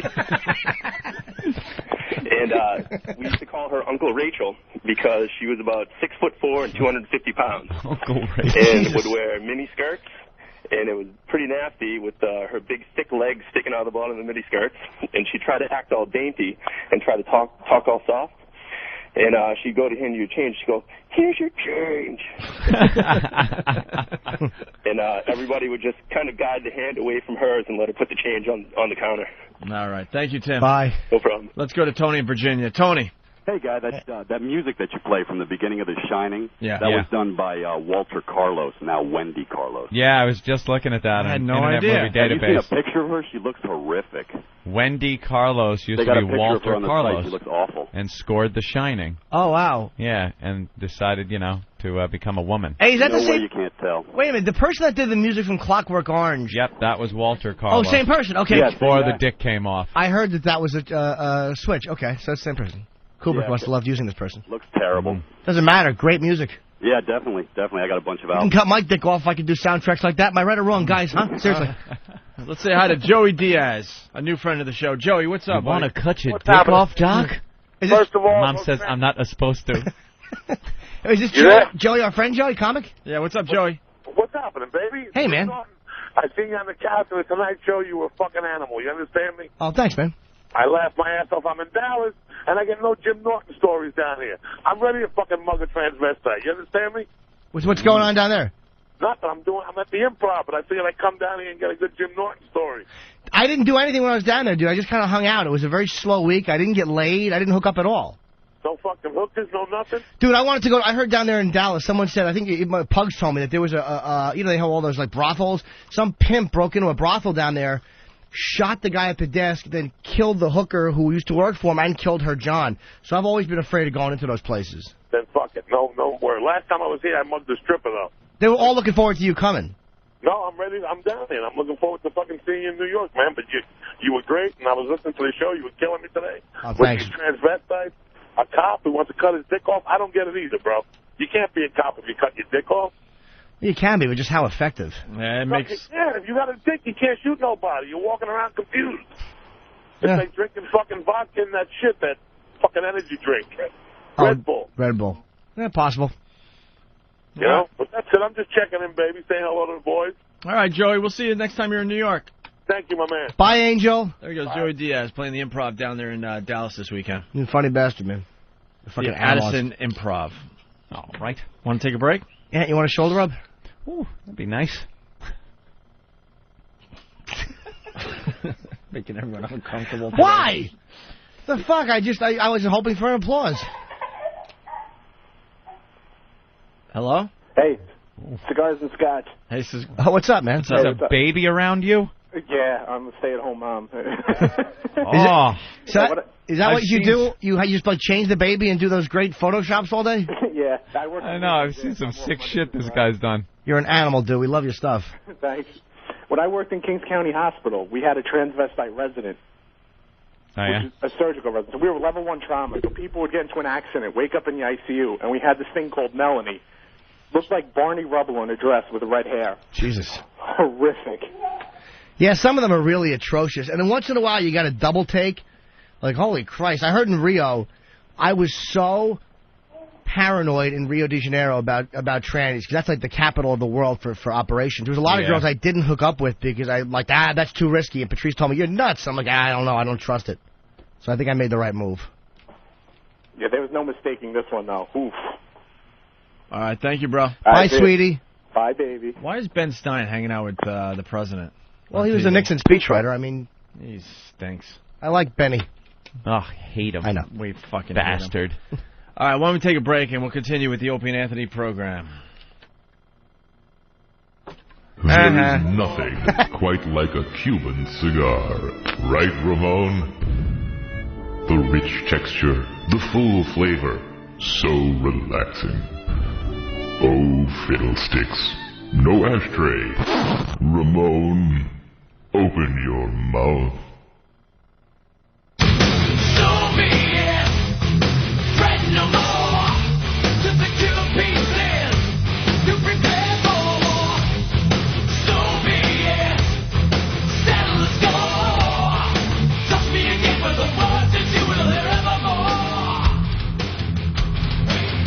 All right, we're back with the Opie and Anthony program. Tomorrow on the program, we're going to try the girl thing again. Hopefully we'll have better luck than the last time. We better, because there's a band right now. There's a girl band in this studio, and we're breaking it tomorrow to test out some new gear here in the studio. Break in the Liberator. The Liberator. We got a couple of these Liberator things around, and I guess girls are coming in tomorrow, and they're going to demonstrate how many cool positions you can get into with these Liberators, comfy positions, and we don't want any crap. We want these girls to come in and have a good time. No arguing, no clothing, no second-guessing our suggestions. They are to come in. One is going to strap on a dildo and act like the man, and the other one is going to receive. They're going to use the Liberator. And that's the way it's going down. If it doesn't go down that way, within 1 second, they will be out of this studio. That is the gift we now give our listeners. No more bullshit. All right, let's go to Jimmy in Ohio. Jimmy. Oh, you were talking about someone becoming a tranny in the office there. I was wondering, how big do you think Ben's vag would be if he had that hog turned inside out? Harrison Ford would accidentally land the Millennium Falcon in it. Hey, Jimmy, I got a question about Liddy there. How's he feel about being on XM radio now? I heard G. Gordon's going to be on. Yeah, well, I kind of like being on XM. Beats AM or FM. Oh, God, could that bit end, please? Let's say hi to Aaron in New York City. Aaron? Yeah, hello. What's up? How much? I've considered having surgery. Why? What are you? I'm a woman. You're a woman. You sound like a 16-year-old boy. Yeah, I know. I don't know. I've got a really female voice. How old are you? I'm 22. You're 22 and you're a lesbian? Yes. But you're like not lipstick, right? You're kind of No, yeah. How big would your mule be if they made you a mule? They make it actually really small. That's why I'm kind of I'm not sure if I'm going to go through with the whole thing because they stretch your clitoris. Do you know how awful that would look? Would it get hard? Yeah, they have something that they install where you do get hard. Yeah, but it's like with that pneumatic thing where you got to pump it up or something. You got to pump it. I think it has something to do with pumping up. I'm not completely sure. My friend's getting the operation in a couple of months. And, I heard what they do is they take flesh from other regions and then put the clit kind of where the sensitive parts of the penis would be, but it's not just stretching your clit. It's kind of like using tissue from around other areas and building a penis, and then, like the underside of your dick or something, they would put the clitoral nerves right there and kind of put a pump in there and make a fake sac out of the labia and then put a couple of Teflon balls in there, and then you screw away with that. Why don't you just be happy that you are who you are? Well, see, wow, Jimmy. I'm not completely sure what I'm going to do, but I don't know. I just don't feel right. I don't know, being a lady, I guess. And it's kind of easier, as far as getting a job just to pass. I just consider just taking hormones. Yeah. And because that does a lot. You can't even tell. Did your titties go away? What? Yeah, they would. I haven't taken them, but they would. Oh. And you really want to do this, huh?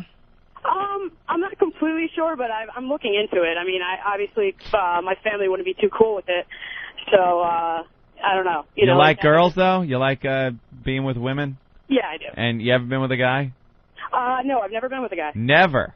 No. Does it just repulse you? It doesn't repulse. I guess having intercourse, that kind of repulses me. So. Yeah. Would you grow like facial hair and stuff?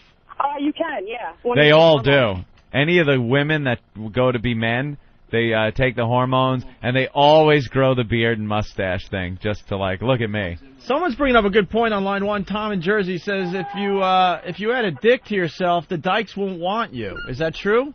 What? If you add a cock, the dykes won't want you. So then what? I don't know. I don't know. I guess that'd be cool. I don't. I think you would. I don't know. I think your choices would be drastically reduced. Are you able to have orgasms? Yeah. So why would you want to mess with something that feels good? That's what I meant. If it... Well, I don't get the orgasms from going inside. No, but from masturbation you do. Yeah, I do. So why mess with your genitals?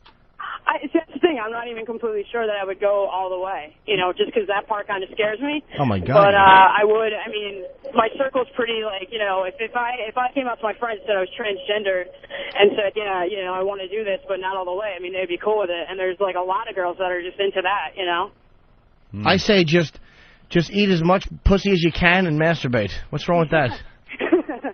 Yeah. Yeah, aren't you afraid you're not going to be able to, really satisfy yourself sexually? Everything goes wrong, and all of a sudden now that's a fear. That's why I don't know if I would get the bottom part done. If anything, I get the top. You want to pull down a constructed part? To masturbate as a man, it's it's a ferocious activity. It really is. It's not ferocious. It's not like the little middle finger that you rub with. Right, you're just there's a fist involved in this. I'm amazed mine doesn't break apart at times. Dude, my dick is... You're so right. No lube. I just grab it under the head. Pound.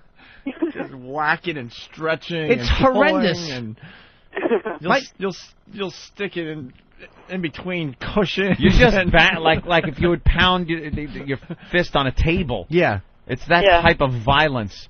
Yeah. See, I'm not sure about that, but You got big boobs?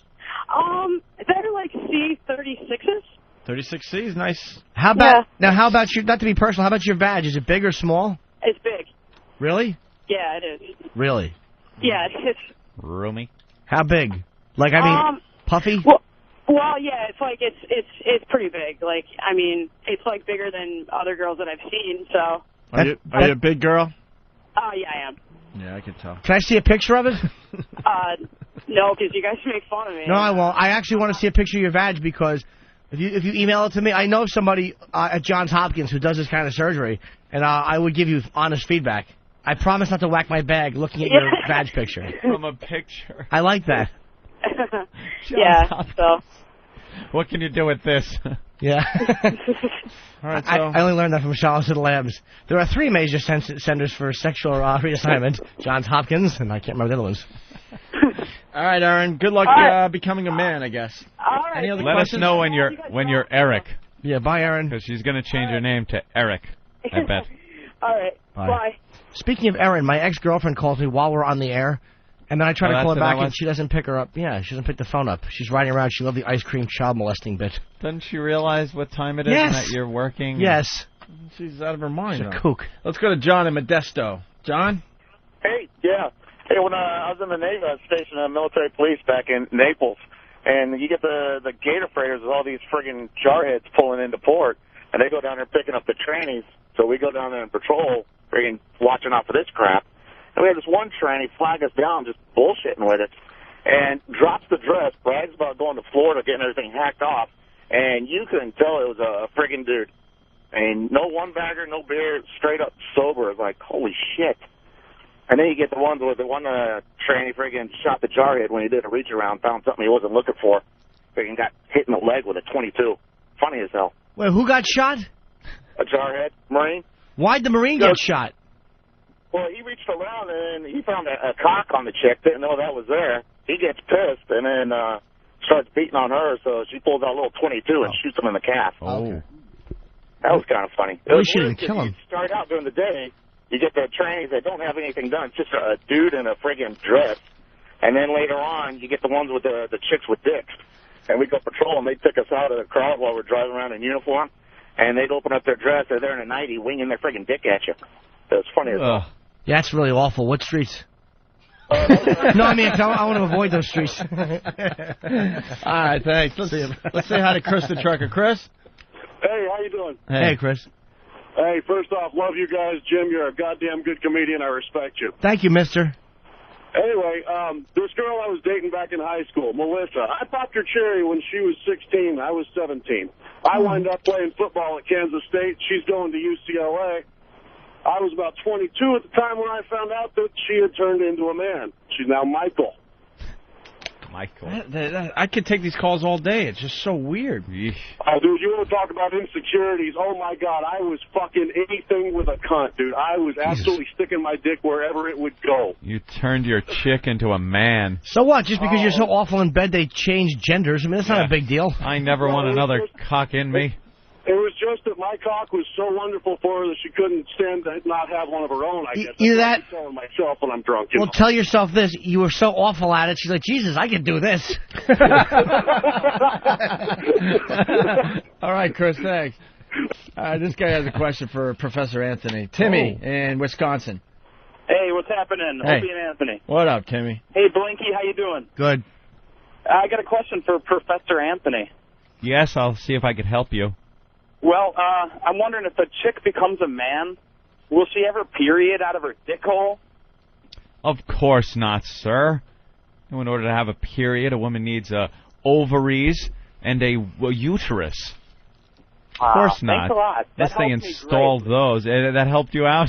Yeah, thank you. Although I did just read a story that in... Of course you did. In India, I believe it was. Of course. A 14-year-old boy has been getting a period. Every month, he has some hormonal changes, and he bleeds every month. They didn't say in the article exactly where, But I would assume from the pee hole. But that doesn't make any sense because that has nothing to do with the... Maybe that's kidney stones. They're trying to say it's a period? Yeah, it's a period, is what they're saying. Very odd. I'll say. Any of those stories from India, Korea, Japan, even England, I don't believe them. All right, we'll wrap up this discussion with this little ditty from Believe half of what Stephen you Lynch. see and none of what you hear. Good point, Ant. That's it.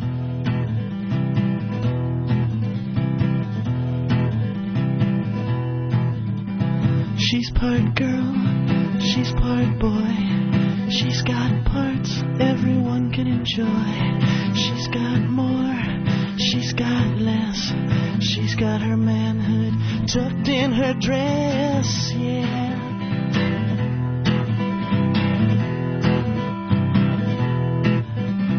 Is she a mister or is she a miss? Does she stand up when she's taking a piss? She's my little girl, she's my little guy. When I try to please her, I get poked in the eye, yeah.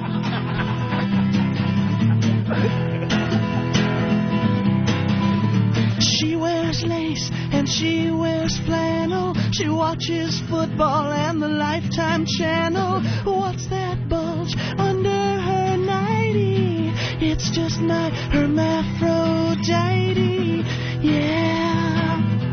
Hermaphrodite, oh. Some things are white, some things are black. Some girls wear makeup, mine shaves her back. She is still beautiful, she is still fine. It's too bad her package is bigger than mine, yeah.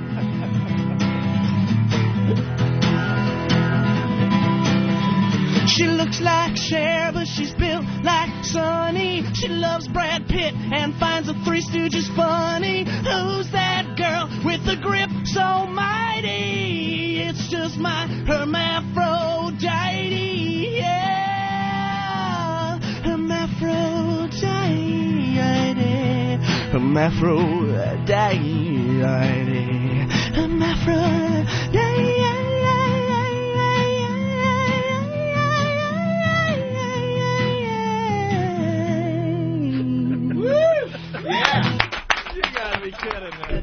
There he is, Stephen Lynch. Huh?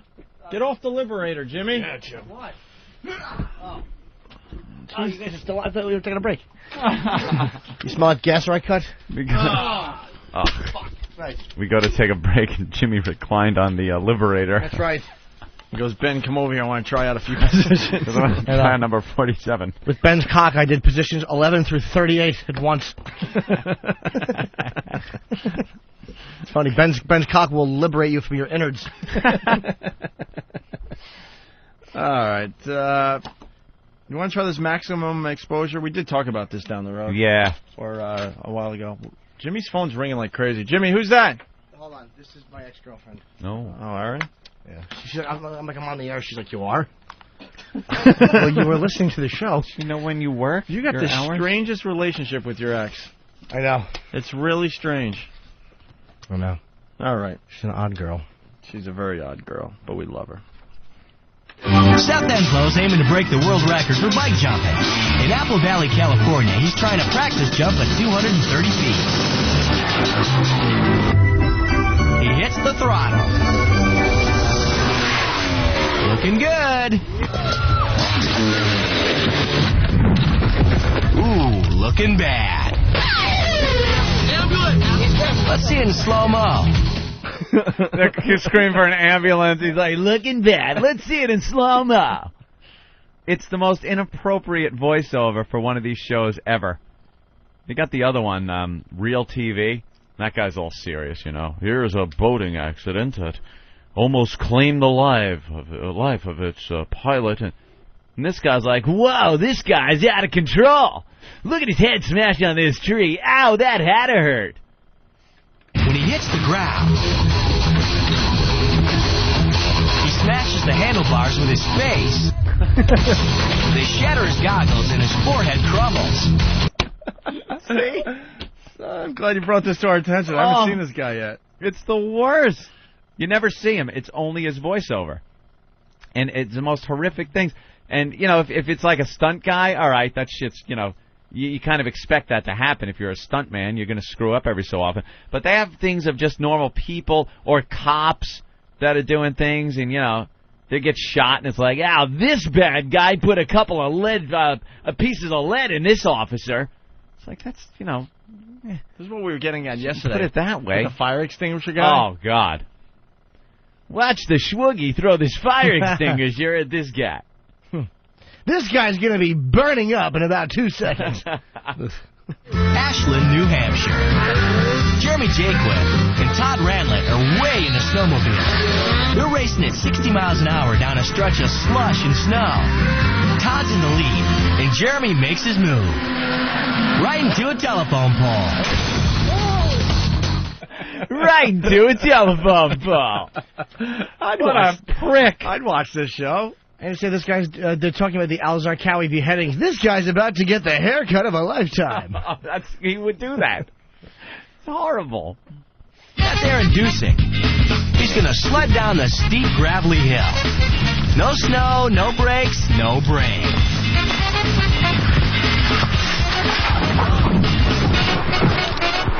Hey, we didn't think a dude could roll that far. Aaron's a bloody mess. I didn't know that I had gouges in my head until one of my friends told me that my head was bleeding. Yep, it's good to have friends. He's entertaining. What a bloody mess. Chris in Vegas. What's up, Chris?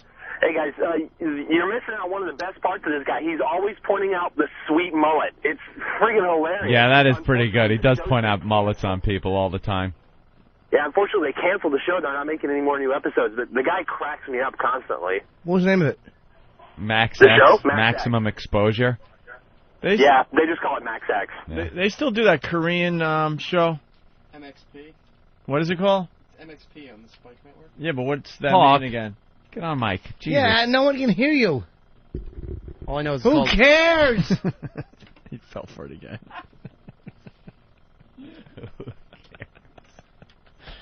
It's the Korean game show. They dub in English. Yeah. I forgot the name of it. I don't think it's called MXP. Is it called MXP? MXC. MXC. Wow, they're screaming at Eric from the other room. Yeah, they get very competitive. Now they're going to really go for it with the cut the cucumber on the throw trick. Little double clutch, and he's bleeding. The trusting assistant keeps it together, but then he collapses. Let's take a closer look. The master starts his downward stroke. He hesitates. The second stroke splits his trusting assistant's throat open. It's pretty calm for a guy with a gaping wound in his throat. And the master's really cool as he ignores the bleeding dude. Thanks for nothing, master. Zoom in on it. The master casually wipes the blood off his sword. He don't want to get his sword dirty.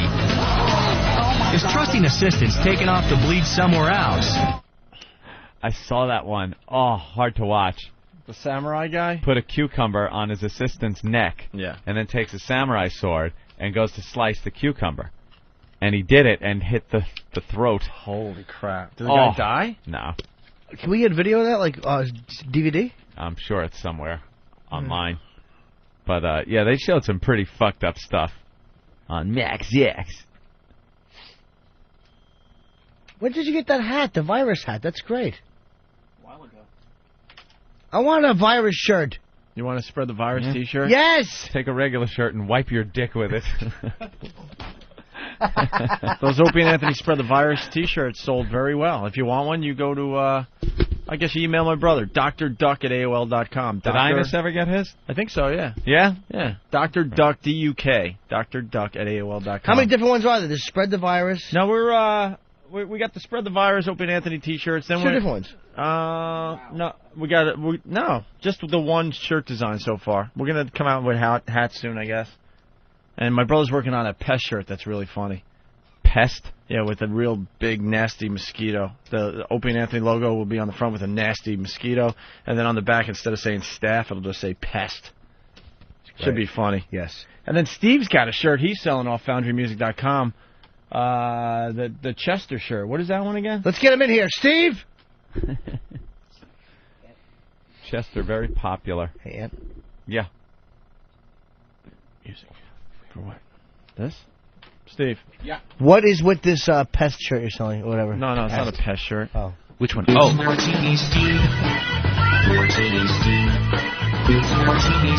You can go. Haven't heard that one. Well, thank you. You got a T-shirt that you're selling on Foundry? Oh, it's well, we were going to. The dog thing. What is it again? It's a guy. What is it? Thank you. Can I talk now? I'm sorry. It's all right. I can get just let me get a sentence out. Thank you. It is the guy that did that flash animation with the guy kicking the dog. Did a T-shirt with a guy drop kicking a dog in the air, and I think he wants to write "Where's Chester?" Big question mark on it. Great. We'll be signing those at the next appearance, I'm sure. All right. Well, we're running out of show here. We can't really start anything new. The guy from Max X, I guess, is he was teamed up. His name is Cam Brainerd. Cam Brainerd. Cam Brainerd. He was paired up with Bob Coer and was once partnered as the New York City comedy duo Brickface and Stucco.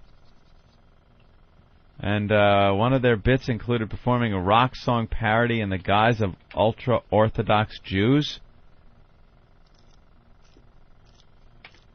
Guess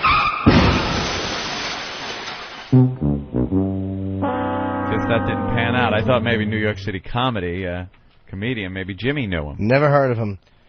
Speaking of shit, my iPod, I cannot even get my songs to come up on now. I hate this fucking product. No? Dude, it registers that I have gigabytes missing of memory, but the songs won't come up. So I have nothing on my iPod. It's 2 months old, almost $400. I hate it. So it shows that your hard drive has stuff on it. And when I plug it into the computer, I can see what's on the iPod, so it's in there. Yeah. I just can't bring it up to listen to it. You're going to have to reboot it. I don't know how to. I can't reset. I hit the menu and the play button for the reset. No. Doesn't reset. Do you hold it in the middle? Two fingers, the two buttons in the middle. Yeah, right. You keep telling yourself that. That's the way you reboot it. I guarantee you it won't reboot. I just reboot it. The one in the middle of the swirly round thing? Yeah. You hold that down. Hold that down for a few seconds. You actually turn it off, hold it, and then turn it on, and hold it down. And rotate in a circle to the left. No, Opie, that's confusing. Bring it in. We'll fix it. Yeah, I'll fix it for you. Ooh, the devil doesn't like his iPod. You making fun of my devil voice? No, I was trying to do it. You'll fix it. It's just one of my garbage bits pail that I like to do from time to time. I hate the iPod. I tried, guys. You really did. I tried. I wanted to love it. Opie has one. He skateboards around with it. He looks delicious. Skateboards. I wanted to have an iPod, working out, getting in shape. I got to be honest with you. I have given up on the iPod in recent months. It stinks. I'm all about the MiFi. How are the MP3 players? I have to put music on. Are they good? Those are great. Do they break down like these fucking iPods? You never know. They're all a little squirrely at times. But then I bought the Bose system that the iPod hooks up to. Rocks. Can you put a regular MP3 player in there too? No, it's only for an iPod. I think they're specifically for the Bose system. Sucker. The Bose system where you dock the Yeah. iPod with the Docking speakers station. on the side. Oh Docking. my god. Those things are great. Yeah, but what am I going to do with it now? Dude, I'm all about the MiFi now, man. I just record channels while we're on the air. And then you never know what you're recording, but you know it's in the genre you like, and you got a nice little surprise every day. Like, oh wow, look what song they're playing today that I wouldn't have thought of. I know, I gotta have my. It's great, my and then you play the workout. songs you want. You go, all right, I'll play this one by Nirvana, then I'll go to this one, and then I'll go to that, whatever. And the only iPod store is in fucking Soho. Why? Bring it in, Jimmy. I don't want to bring it in. It's gonna take a week to get fixed. How about a new one? Dude, Steve will fix it in 2 minutes. Just bring it in. I bet you don't even know how to bring reboot it it. Yeah, just I'll take a look at it. It's a piece of shit. I reboot mine every day before I go to the gym. It's just, it Hire works. someone to sing for you while you're working out. That's easier than a fucking iPod. It's terrible. It's fucking terrible. What's you one of these? These are great. Look what Ben's got. Mini iPod? What, you got 4 songs on that thing? What is it? No, Ben's got what is that, the Shuffle or whatever it's called? It's 120. I have a Shuffle. HBO gave me one. I won't even open the package. It's weird, though, because you don't know what songs are... That's what's good, though. Exactly. It's not good. I don't You want throw surprises. 120 songs on the Shuffle, and then you don't know what's going to come up. 120 songs? I need more than that. I like to listen to a whole I have album. a regular one, too. I rotate, and then I get the MiFi. Do you have one, Ant? Yeah, I do. Has it broken down now? I haven't used it in a while, though. Okay. Yeah. Opes has had problems. Ben, you've gone through a few. I've right? I've had problems with them. Everyone's had problems with this piece of shit technology. Fix it. Jim, Doug is saying on the line, just update the firmware and you'll be fine. What is firmware? I have no idea. It's brand new. I got it 2 months ago. Let's say hi to Andy in California. Andy, what did you learn on the Opie and Anthony show today? Well, I learned that Ben Pog is so big it has its own zip code. Oof. Somebody said that, but we didn't even teach you that. You just decided to. But that's not how we. What? Somebody emailed me a funny one. Ben's hog is so big it rides around with 4 wheels and Oscar Mayer written on it. Tell him, Fred. Tell him, Fred. Rob on Long Island. How you doing, guys? Hey. Hi. How you doing, Daddy? Hi, Rob. Dude, this part of the program, you got to go fast. Yeah, I know. I learned that a trainee is a girl with an asterisk next to her. Thank you, Rob. Let's go to Nick.